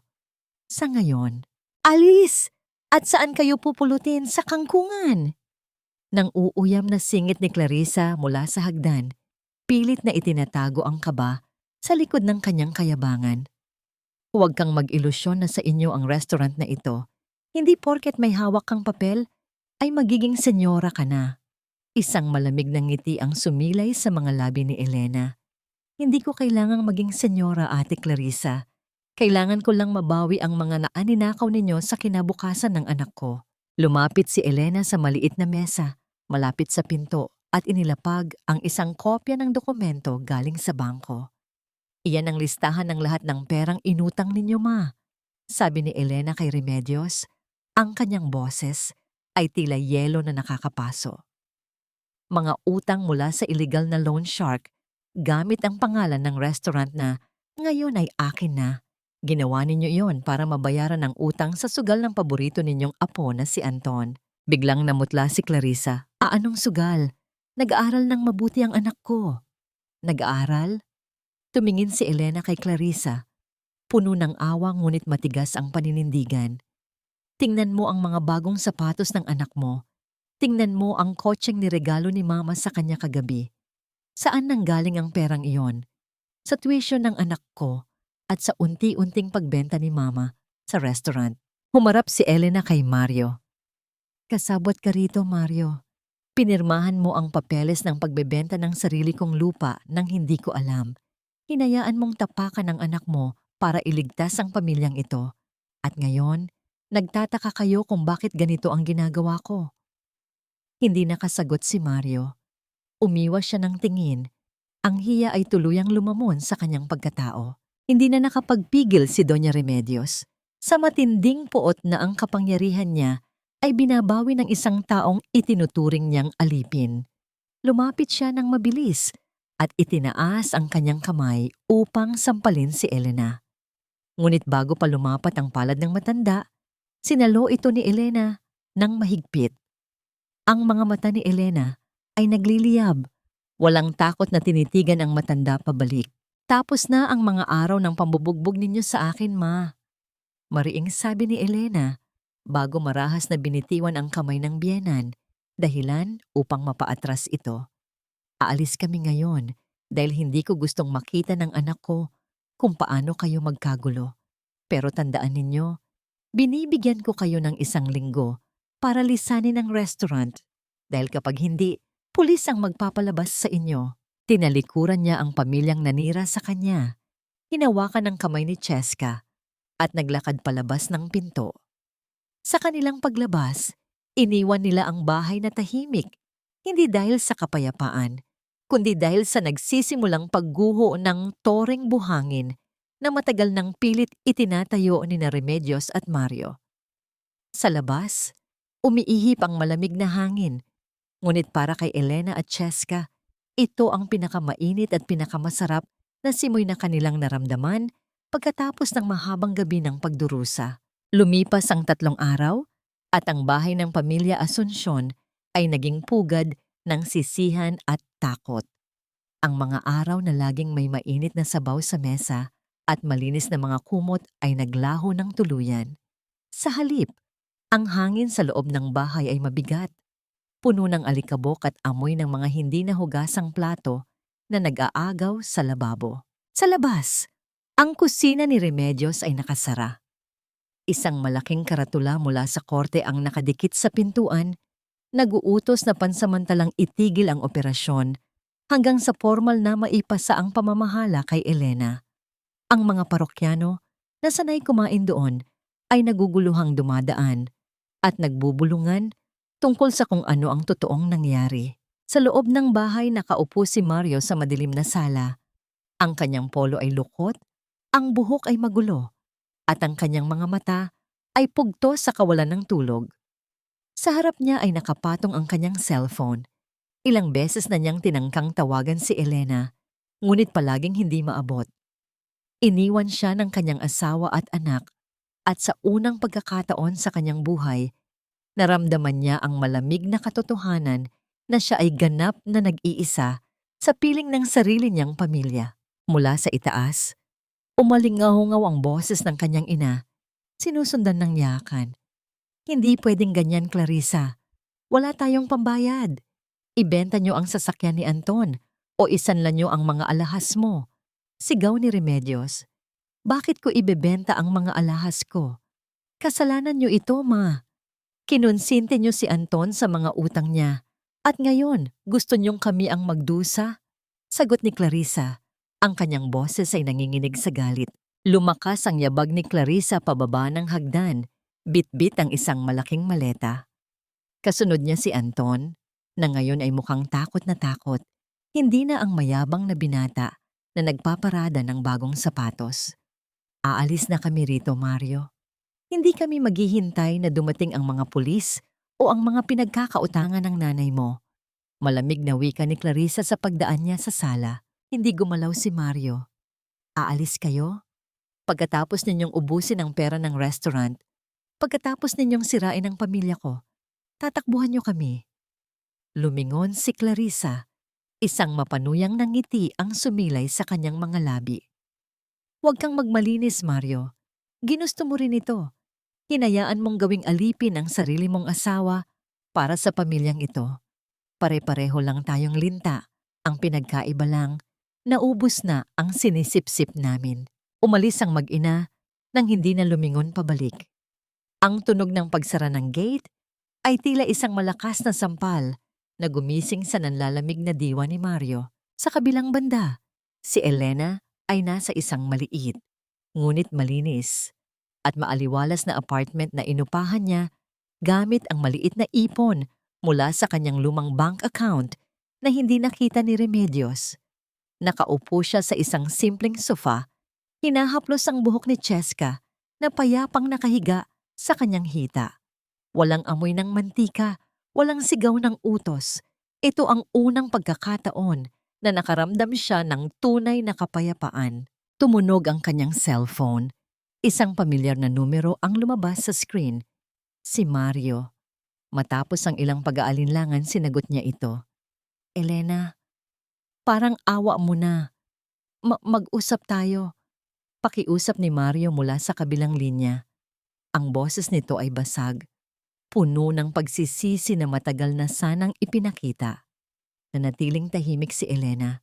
Walang luhang tumulo mula sa kanyang mga mata. Sa nakalipas na 20 taon, naubos na ang lahat ng luha niya para sa lalaking ito. Ano pa ang pag-uusapan natin, Mario? Naubos na ang pera ninyo? Nainiwan na kayo ng mga kamag-anak ninyong nakinabang sa inyo? Malamig ngunit kalmadong sagot ni Elena. Hindi. Gusto kong bumalik kayo ni Cheska. Patawarin mo ako, Elena. Alam kong naging duwag ako. Natakot akong suwayin si Mama.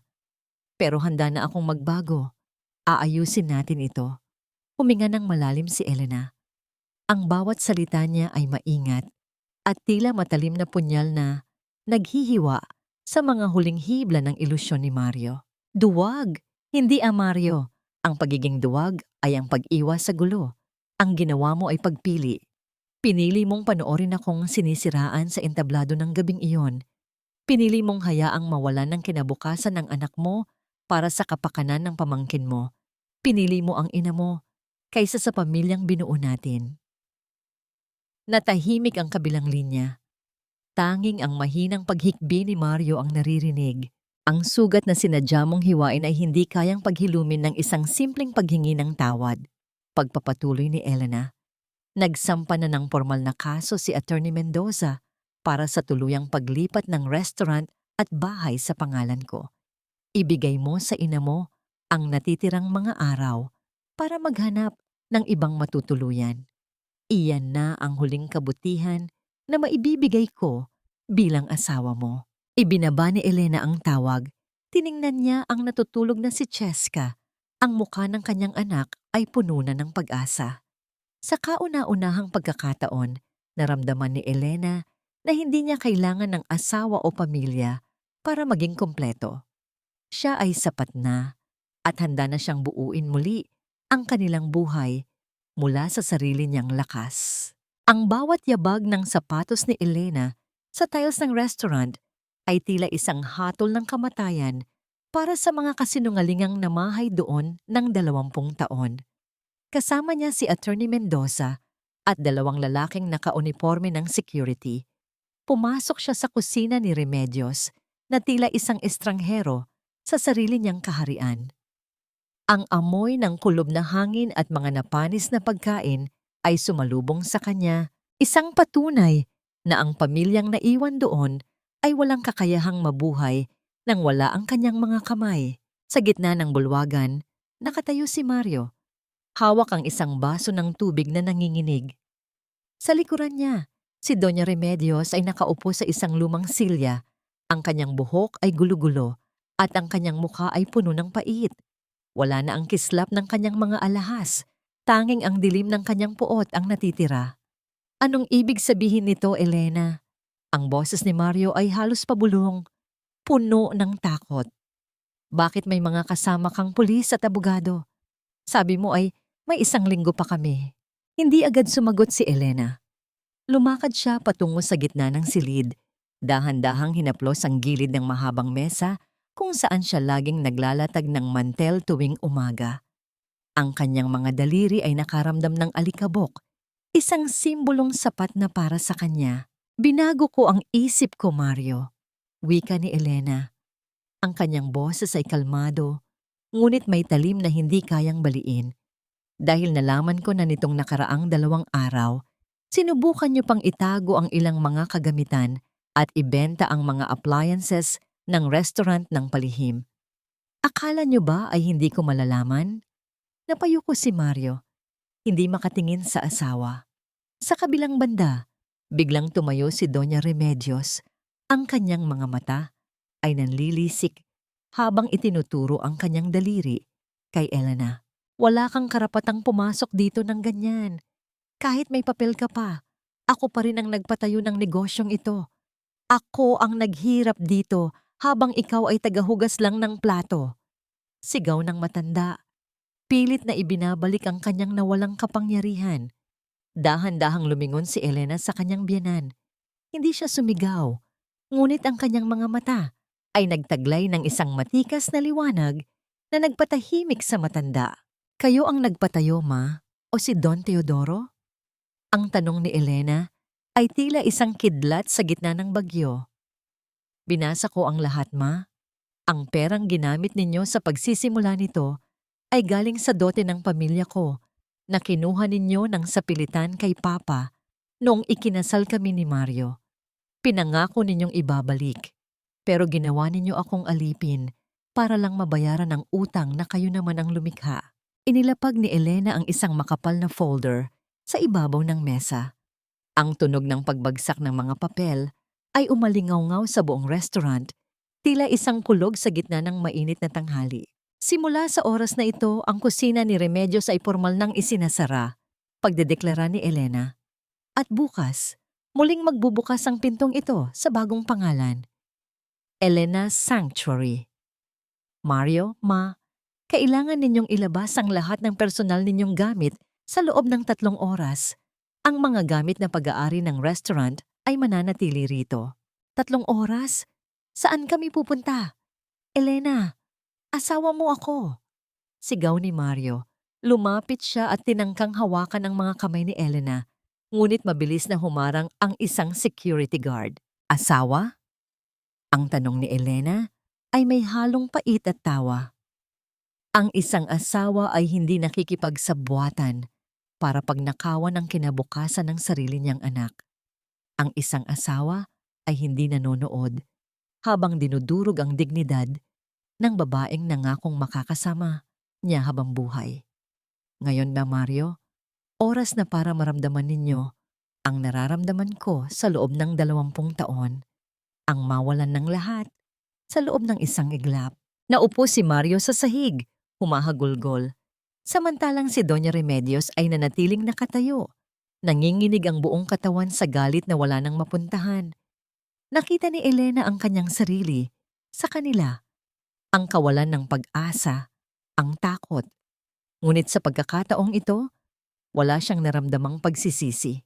Lumapit si Elena sa bintana ng restaurant at tiningnan ang labas. Nakita niya ang kanyang anak na si Cheska na nakatayo sa tapat ng kalye, may hawak na kamera at kinukunan ng larawan ng lumang karatula. May ngiti sa labi ng kanyang anak, isang ngiti na sapat na kabayaran para sa lahat ng kanyang tiniis. Attorney Mendoza, pakisiguro na walang kahit isang kutsara ang mawawala sa inventaryo. Utos ni Elena bago tuluyang tumalikod. Ngunit bago siya makalabas ng pintuan, isang boses mula sa likuran ang nagpatigil sa kanyang mga hakbang. Isang tinig na hindi galing kay Mario o kay Remedios, kundi isang lalaking nakauniforme ng pulis na pumasok sa loob. Ginang Elena Asuncion, meron po kaming warrant para sa pag-aresto kay Ginoong Anton Asuncion at sa kanyang mga magulang para sa kasong estafa at paggamit ng ilegal na droga sa loob ng ari-ariang ito. Kasama rin po rito ang imbestigasyon para kay Ginang Remedios Asuncion para sa reklamong money laundering mula sa inyong negosyo. Napatitig si Elena sa pulis at pagkatapos ay sa kanyang biyenan na ngayon ay namumutla at tila mawawalan ng malay. Ang karma ay hindi lamang dumating, kundi sumabog sa harap ng kanilang mga mukha. "Huwag niyo akong hawakan! Hindi niyo ba kilala kung sino ako sa bayang ito? Mga wala kayong galang!" Ang boses ni Doña Remedios ay pumiyok sa gitna ng katahimikan ng restaurant. Isang matinis at desperadong hiyaw na tila isang sugatang hayop na pilit kumakawala sa bitag. Sa gitna ng gulo, habang ang mga pulis ay dahan-dahang ginagabayan ang matanda palabas, nanatiling nakatayo si Elena sa tabi ng lababo. Ang kanyang mga kamay ay dahan-dahang pinupunasan ng isang basag na platito. Isang gawaing paulit-ulit niyang ginagawa sa loob ng 20 taon. Ngunit sa pagkakataong ito, ang bawat kuskus niya ay hindi para sa paglilinis, kundi para pakalmahin ang kanyang nanginginig na kalamnan. Sa labas ng malalaking bintana ng restaurant, nagtipon ang mga kapitbahay at mga dating parokyano. Ang mga bulong-bulungan ay tila mabilis na kumalat na parang apoy sa tuyong damo. Ang hiya na matagal na iningatan ni Doña Remedios, ang mapagmataas na imahe ng pamilya Asuncion, ay tuluyan ng nadurog sa harap ng lahat. "Elena, parang awa mo na. Pigilan mo sila. Sabihin mo sa kanila na nagkakamali sila." Pagmamakaawa ni Mario, lumapit siya sa asawa na may mga matang puno ng luha. Si Mama ay matanda na. Hindi niya kakayanin sa presinto. "Elena, asawa kita, pamilya tayo." Dahan-dahang ibinaba ni Elena ang basag na plato. Tiningnan niya si Mario ng may malalim na pait. "Pamilya, Mario. Noong pinapanood mo akong hiyain ng nanay mo sa harap ng maraming tao, pamilya ba ang tingin mo sa akin? Noong ninanakaw niyo ang kinabukasan ng sarili nating anak para kay Anton, pamilya ba ang turing mo sa amin? Hindi ako ang nagpakulong sa kanila, Mario." Pagpapatuloy ni Elena, ang boses niya ay kasing lamig ng simoy ng gabi. "Ang sarili ninyong mga gawa ang humuli sa inyo. Ang mga ilegal na utang, ang paggamit ni Anton sa restaurant para sa kanyang mga bisyo. Iyan ang mga kadenang kayo mismo ang gumawa. Ngayon, kailangan ninyong harapin ang bigat niyan." Dinala na ng mga pulis si Doña Remedios at si Clarissa na walang tigil sa pag-iyak. Si Anton ay nakaposas na rin, nakayuko at hindi makatingin sa mga tao. Naiwan si Mario sa loob ng restaurant, nakatayo sa gitna ng mga bakanteng mesa, tila isang aninong nawalan ng katawan. Lumapit si Elena sa pinto at binuksan ito ng malapad. "Oras na para umalis ka na rin, Mario. Tapos na ang oras ninyo rito." Sa paghakbang ni Mario palabas, nakita ni Elena ang kanyang anak na si Cheska na nakatayo sa di kalayuan. Hindi lumapit ang dalaga sa kanyang ama. Nanatili itong malayo. Ang mga mata ay tuyo na sa sobrang pag-iyak noong mga nakaraang araw. Ang distansyang iyon ang pinakamasakit na parusa para kay Mario. Ang makitang ang sarili niyang dugo at laman ay hindi na siya kilala bilang isang tagapagtanggol. Nang tuluyan ng makaalis ang lahat, muling bumalik ang katahimikan sa loob ng gusali. Ngunit hindi ito ang katahimikang nakasanayan ni Elena. Ito ay isang katahimikang may dalang kalayaan. Lumakad siya patungo sa lumang aparador sa likod ng kusina. Doon, sa isang nakatagong sulok, nakita niya ang isang maliit at kupas na litrato. Ito ay litrato nila ni Don Teodoro noong unang taon niya sa restaurant. Nakangiti ang matanda sa kanya. Tila ba sinasabing, "Sabi ko na sa iyo, Elena, darating ang araw na ito." Hinitit ni Elena ang malalim na hininga. Dinaramdam ang hangin na wala ng halong panlalait at takot. Ngunit sa gitna ng kanyang tagumpay, isang tanong ang gumugulo sa kanyang isipan, kasing talim ng isang bubog na naiwan sa sahig. Sapat na ba ang katarungang ito para burahin ang 20 taon ng pait? O ang anino ng pamilya Asuncion ay mananatiling nakakabit sa aking bawat hakbang tungo sa bagong simula? Sa gitna ng kanyang pagmuni-muni, napansin ni Elena ang isang itim na envelope na naiwan sa ilalim ng upuan ni Doña Remedios. Nang buksan niya ito, nakita niya ang isang huling liham mula sa loan shark, isang banta na hindi pa natatapos, at ang pangalang nakasulat sa ilalim ng utang ay hindi kay Remedios, kundi ang pekeng pirma ni Elena. Akala ko ay tapos na ang ulan. Ngunit isang malakas na daluyong papala ang naghihintay na lumamon sa akin. Hawak ni Elena ang itim na envelope. Ang kanyang mga daliri ay nanginginig habang binabasa ang bawat letrang nakasulat sa loob. Ang halaga ay hindi lamang barya. Ito ay 5 milyong piso.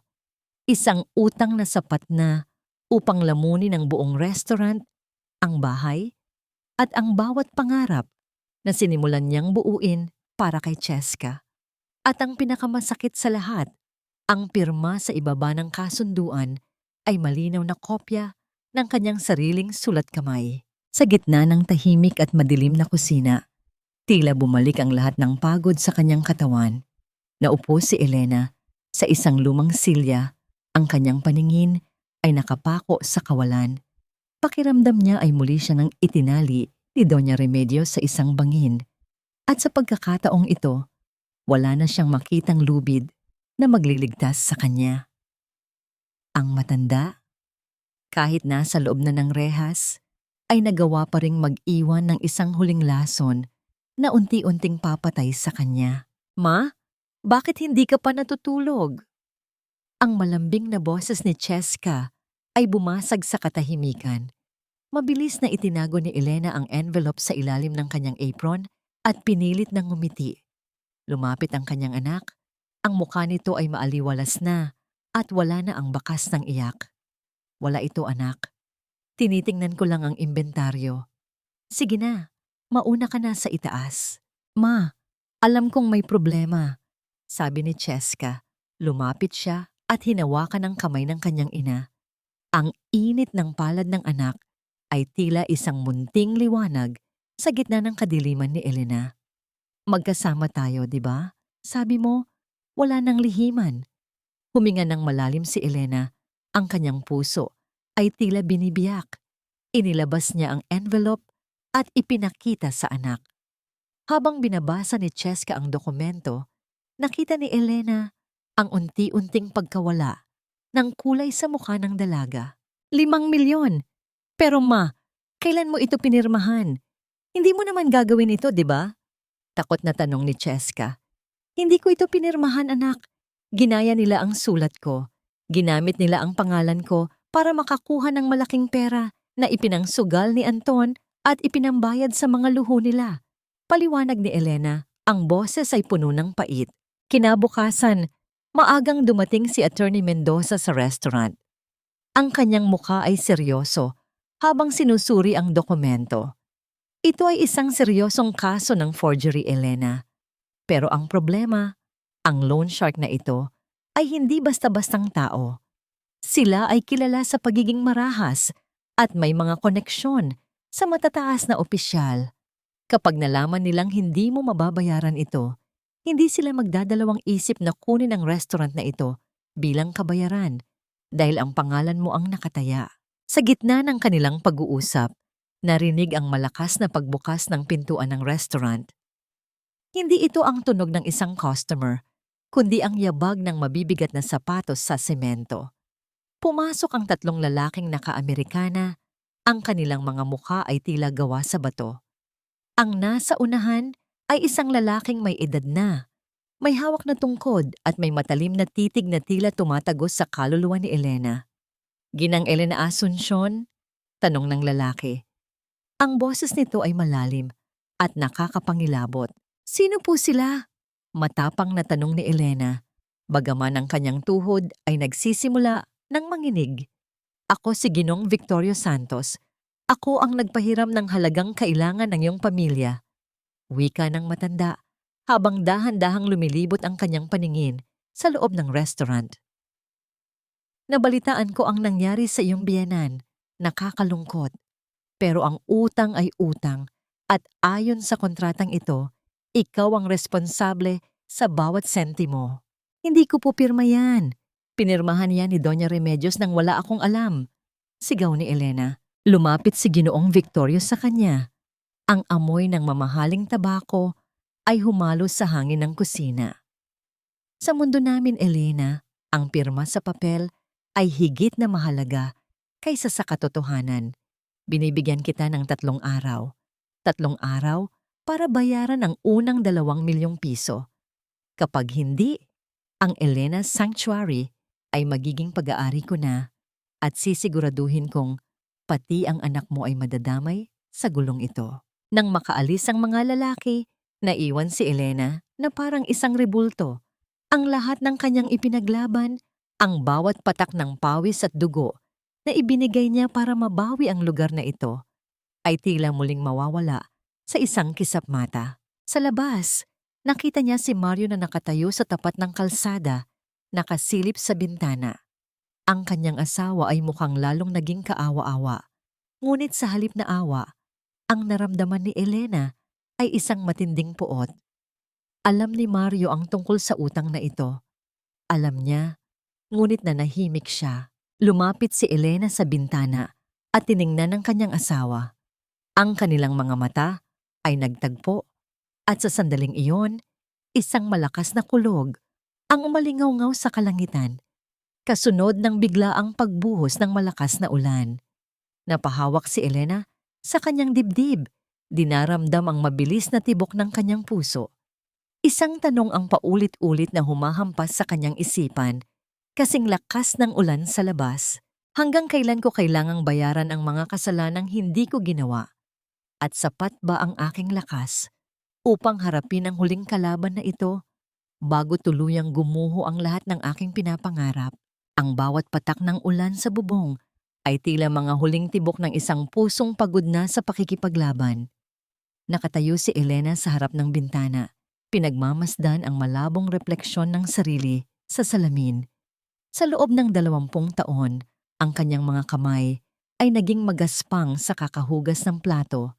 Ang kanyang likod ay nayuko sa pagbubuhat ng mga pasanin ng iba. Ngunit ang pinakamabigat na sugat ay ang katotohanang ang taong pinagkatiwalaan niya ay ang siya ring nagbaon sa kanya sa hukay.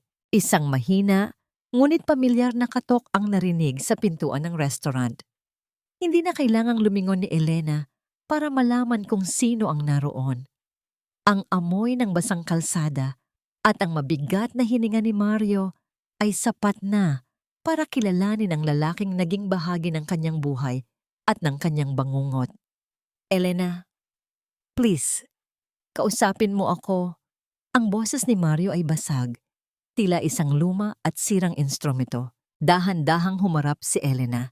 Hindi siya lumapit sa pinto. Nanatili siyang nasa gitna ng kusina. Ang tanging liwanag ay ang malamlam na ilaw mula sa refrigerator. Alam mo ang tungkol sa utang na yon, Mario? Alam mo na ginaya nila ang pirma ko at hinayaan mo silang gawin iyon sa akin. Yumuko si Mario. Ang kanyang mga balikat ay nanginginig sa ilalim ng basang polo. Natatakot ako, Elena. Sabi ni Mama, para iyon sa ikabubuti ng lahat. Sabi niya, kapag nakabayad si Anton, maibabalik din ang lahat sa atin. Hindi ko alam na lalaki ng ganito ang problema. Hindi mo alam. Isang mapait na tawa ang kumawala sa mga labi ni Elena. O sadyang pinili mong huwag malaman? Dahil mas madaling magbulag-bulagan kaysa ipagtanggol ang asawa mo? Mario, ang pananahimik mo ay kasing talim ng pananaksak nila sa akin. Lumapit si Mario. Ang kanyang mga kamay ay nanginginig, na tila gustong abutin si Elena, ngunit natatakot sa lamig na nagmumula rito. Gagawa ako ng paraan. Kakausapin ko si Ginoong Victorio. Pakiusap. Bigyan mo ako ng pagkakataong ayusin ito. Huli na ang lahat para sa mga pangako, Mario. Malamig na tugon ni Elena. Umalis ka na. Ang tanging paraan na matutulungan mo ako ay ang lumayo ka sa amin ni Cheska. Huwag mo nang dagdagan ang dumi na kailangan kong linisin. Nang makaalis si Mario, hindi hinayaan ni Elena na lamunin siya ng kawalan ng pag-asa. Kinabukasan, sa halip na magtago, pinili niyang harapin ang mismong ugat ng kasamaan. Nagtungo siya sa piitan kung nasaan si Doña Remedios. Ang silid para sa mga dalaw ay amoy luma at mapanghi. Nakaupo si Doña Remedios sa kabila ng rehas, wala na ang kanyang magagarang alahas, Ngunit ang kanyang muka ay puno pa rin ng kapalaluan. Nang makita niya si Elena, isang nakakapangilabot na ngisi ang gumuhit sa kanyang mga labi. Nandito ka pala, ang paborito kong alipin, pang-uuyam ng matanda. Nakausap mo na ba si Victorio? Siguradong nagustuhan niya ang sorpresa ko sa'yo. Akala mo ba ay mananalo ka sa akin dahil lang sa isang pirasong papel ni Teodoro? Bakit niyo ginawa yun, ma? Bakit pati ang pangalan ko ay kailangang madamay sa dumi ninyo? Mahinahong tanong ni Elena, bagaman ang kanyang puso ay nagliliyab. Dahil gusto kong makita kang bumagsak, Elena. Gusto kong bago ka mamatay maramdaman mong wala kang halaga. Sigaw ni Remedios. Ang kanyang mga mata ay nanlilisik sa galit. Ang restaurant na yan ay sa akin.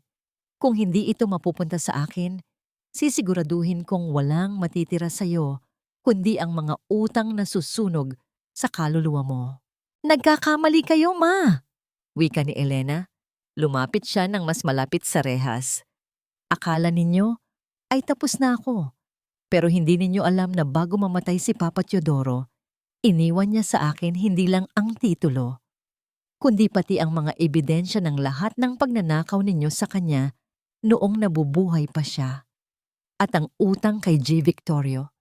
May nahanap akong dokumento na nagpapatunay na ang perang nakuha ninyo ay hindi napunta sa restaurant, kundi sa isang account na lihim ninyong binuksan sa ibang bansa. Biglang nawala ang ngisi ni Remedios. Ang kanyang mukha ay namutla. Ang kanyang mga mata ay nag-umpisang gumala sa takot. Gagamitin ko ang lahat ng yon para patunayan na ang utang na ito ay hindi sa akin, kundi sa inyo lamang. Pagpapatuloy ni Elena, ang bawat salita ay tila isang hatol. At si Ginoong Victorio, mas gusto niyang makuha ang pera niya kaysa sa isang restaurant na punong-puno ng kaso. Ibibigay ko sa kanya ang impormasyon tungkol sa account ninyo sa abroad bilang kapalit ng aking kalayaan. Tumayo si Elena. Iniwan ang matandang biyanan na nagsisigaw sa likod ng rehas, humihingi ng tawad. Nawala ng patutunguhan. Ngunit habang naglalakad siya palabas ng presinto, isang itim na sasakyan ang huminto sa kanyang harapan. Bumaba ang bintana ng sasakyan at lumitaw ang mukha ni Ginoong Victorio Santos. Ang kanyang tingin ay mas matalim pa kaysa noong nakaraang araw. Matalino ka, Elena. Pero ang impormasyon tungkol sa account ni Remedios ay kalahati pa lang ng kailangan ko, wika ng matanda. May isa pang lihim ang restaurant na yon na hindi mo pa alam. Isang lihim na nakabaon sa ilalim ng mismong kusina ninyo. At hanggat hindi ko yon nakukuha, mananatili kang bilanggo ng utang na ito. Naramdaman ni Elena ang paninigas ng kanyang buong katawan. Ano ang tinutukoy ng matanda? Mayroon pa bang mas malalim na misteryo ang pamilya Asuncion na hindi niya natuklasan? Ang bawat piraso ng semento na aking nililinis ay tila mga alaala ng isang buhay na punong-puno ng pait.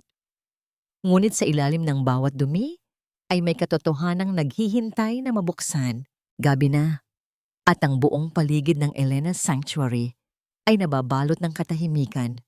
Maliban sa tunog ng banayad na paghampas ng mop ni Elena sa sahig ng kusina. Habang ang lahat ay natutulog, si Elena ay naroon.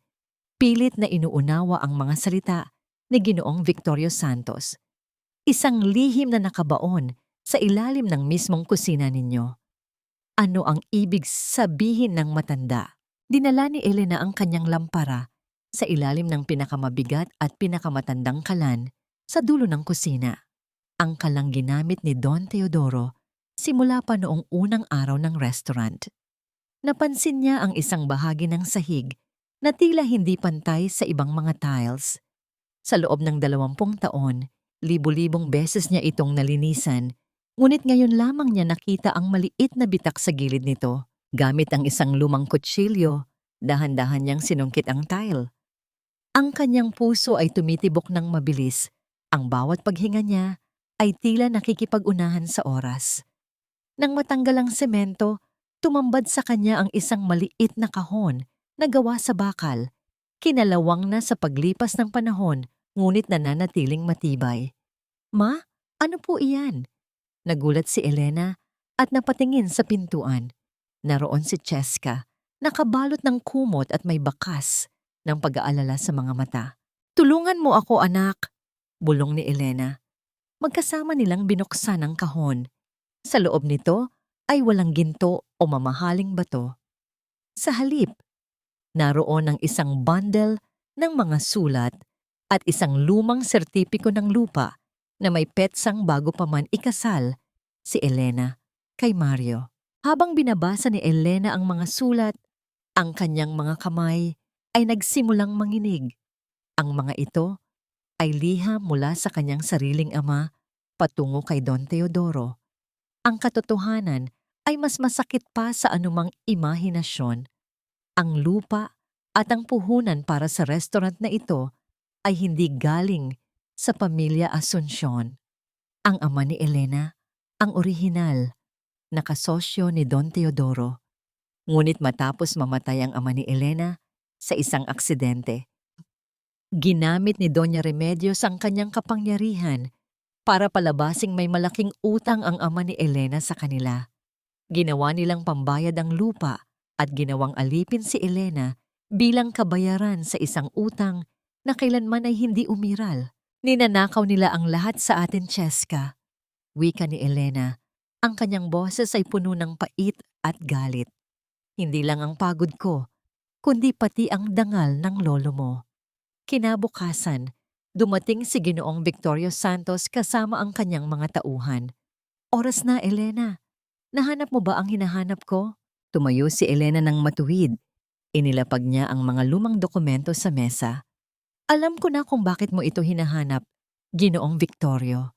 Dahil alam mong ang kontratang pinirmahan ni Remedios gamit ang pangalan ko ay walang bisa.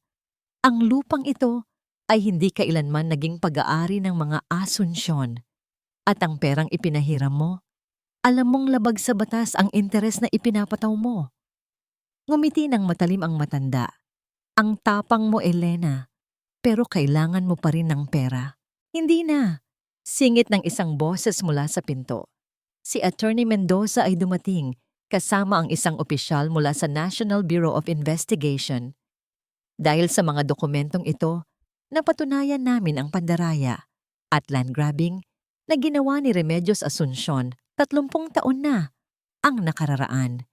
At tungkol sa utang mo, Ginoong Victorio, ang iyong mga business practices ay kasalukuyan na ring iniimbestigahan. Nang makita ang mga otoridad, ang kumpiyansa ni Ginoong Victorio ay biglang naglaho. Mabilis siyang tumalikod at umalis. Kasama ang kanyang mga tauhan, tila mga asong bahag ang buntot. Naiwan si Elena sa gitna ng kanyang restaurant. Sa unang pagkakataon sa kanyang buhay, naramdaman niya ang ganap na paglaya. Hindi na siya ang alipin, hindi na siya ang tagahugas ng plato. Siya ang tunay na may-ari, hindi lang ng gusali, kundi ng kanyang sariling kasaysayan. Lumapit si Mario. Nakatayo sa labas ng pintuan, mukhang kaawa-awa. "Elena, narinig ko ang lahat. Patawarin mo kami. Hindi ko alam na ganoon kalalim ang ginawa ni Mama." Tiningnan siya ni Elena nang may halong awa, ngunit wala ng pag-ibig. "Ang hindi mo pagkaalam ay hindi sapat na dahilan, Mario. Ang pananahimik mo ay naging bahagi ng krimen. Ngayon, malaya ka na ring umalis. Maghanap ka ng sarili mong buhay malayo sa amin." Isinara ni Elena ang pinto ng restaurant sa harap ni Mario. Paglingon niya, nakita niya si Cheska na nakangiti. Hawak ang isang bagong apron na may nakaburdang pangalan, Elena's Sanctuary. Ang restaurant ay muling nabuhay, hindi sa pait ng nakaraan, kundi sa tamis ng pagsisikap at katotohanan. Ang bawat pagkaing ihahain ni Elena ay hindi na magiging lasang luha, kundi lasa ng isang tagumpay na pinatibay ng panahon. 1 taon na ang lumipas mula nang ang mga pader ng restaurant na ito ay yumanig sa mga sigaw ng katarungan at pagbagsak ng isang toring gawa sa kasinungalingan. Ngayon, ang bawat sulok ng Elena's Sanctuary ay hindi na amoy ng kulob na hinanakit at lumang grasa. Sa halip, Ang hangin ay punong-puno ng halimuyak ng sariwang sampagita at ang nakakagutom na amoy ng sinigang na baka na dahan-dahang kumukulo sa kalan. Isang pagkaing niluluto ng may pagmamahal, hindi dahil sa takot. Nakatayo si Elena sa gitna ng kanyang kusina. Suot ang isang malinis at puting apron. Ang kanyang mga kamay, na dati ay puno ng sugat at pasma, ay maingat na nag-aayos ng mga sariwang gulay sa ibabaw ng mesa. Wala na ang kaba sa kanyang dibdib sa tuwing maririnig niya ang yabag ng paa sa labas. Ang bawat tunog ng kutsara na tumatama sa porselana mula sa mga parokyano sa labas ay tila isang matamis na himig ng tagumpay. Mula sa pintuan, pumasok ang kanyang anak na si Cheska. Nakasuot ang dalaga ng kanyang puting uniforme para sa kanyang internship sa ospital. Ang mga mata nito ay nagniningning sa saya. Malayo sa mga matang dati ay laging basang-basa ng luha. Lumapit ang anak at hinalikan ang pisngi ni Elena. Isang halik na nagsasabing ang lahat ng sakripisyo ay naging sulit. Ma, dadaan po ako sa pharmacy bago ang shift ko. May kailangan po ba kayo? Tanong ni Cheska. Wala na anak. Sapat na ang makita kitang naglalakad patungo sa pangarap mo. Sagot ni Elena habang hinahaplos ang mukha ng anak. Sa kanyang pag-iisa sa kusina, sandaling napatigil si Elena. Sa kanyang isipan, dumaan ang mga anino ng nakaraan. Nabalitaan niya ang balita tungkol kay Mario. Nagtatrabaho ito ngayon bilang isang ordinaryong empleyado sa probinsya, malayo sa karangyaang dati nitong kinakapitan. Si Doña Remedios naman ay nananatili sa isang pasilidad para sa mga may sakit, mag-isa, at madalas ay tumatawag sa pangalan ng isang taong hindi na kailanman darating. Tinatanong ng marami si Elena, pinatawad na ba niya ang mga taong dumurog sa kanyang pagkatao? Huminga ng malalim si Elena. Ang pagpapatawad para sa kanya ay hindi nangangahulugan ng pagbabalik sa dati. Pinatawad na niya sila, hindi dahil karapat-dapat sila sa kanyang awa, kundi dahil ang kanyang puso ay hindi na nararapat maging bilangguan ng puot. Pinakawalan na niya ang bigat ng nakaraan upang makalipad ang kanyang kinabukasan.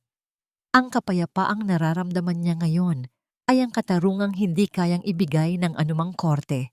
Ang aral na itinuro ng 20 taon ng kanyang pagtitiis ay malinaw na tila kristal. Ang tunay na dangal ay hindi nanggagaling sa titulong hawak mo o sa gintong suot mo. Ito ay nagmumula sa katatagan ng iyong kaluluwa sa gitna ng bagyo. Ang isang maruming basahan, kapag ginamit ng tama, ay kayang maglinis ng pinakamalaking dumi. Ngunit ang isang pusong malinis ay kayang bumuo ng isang paraiso mula sa abo. Inayos ni Elena ang huling bowl ng sabaw at inilabas ito sa bulwagan. Nakita niya ang mga pamilyang nagtatawanan, mga inang may yakap na mga anak at ang mga taong nakadarama ng kaginhawaan sa loob ng kanyang tahanan.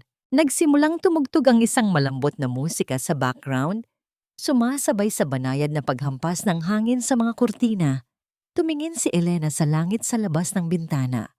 Ang araw ay unti-unting lumulubog, nag-iiwan ng kulay ube at ginto sa kalangitan. Isang matamis na paalala na ang bawat gabi, gaano man kadilim, ay palaging may kasunod na umagang puno ng pag-asa. Ang Elena's Sanctuary ay hindi lamang isang restaurant.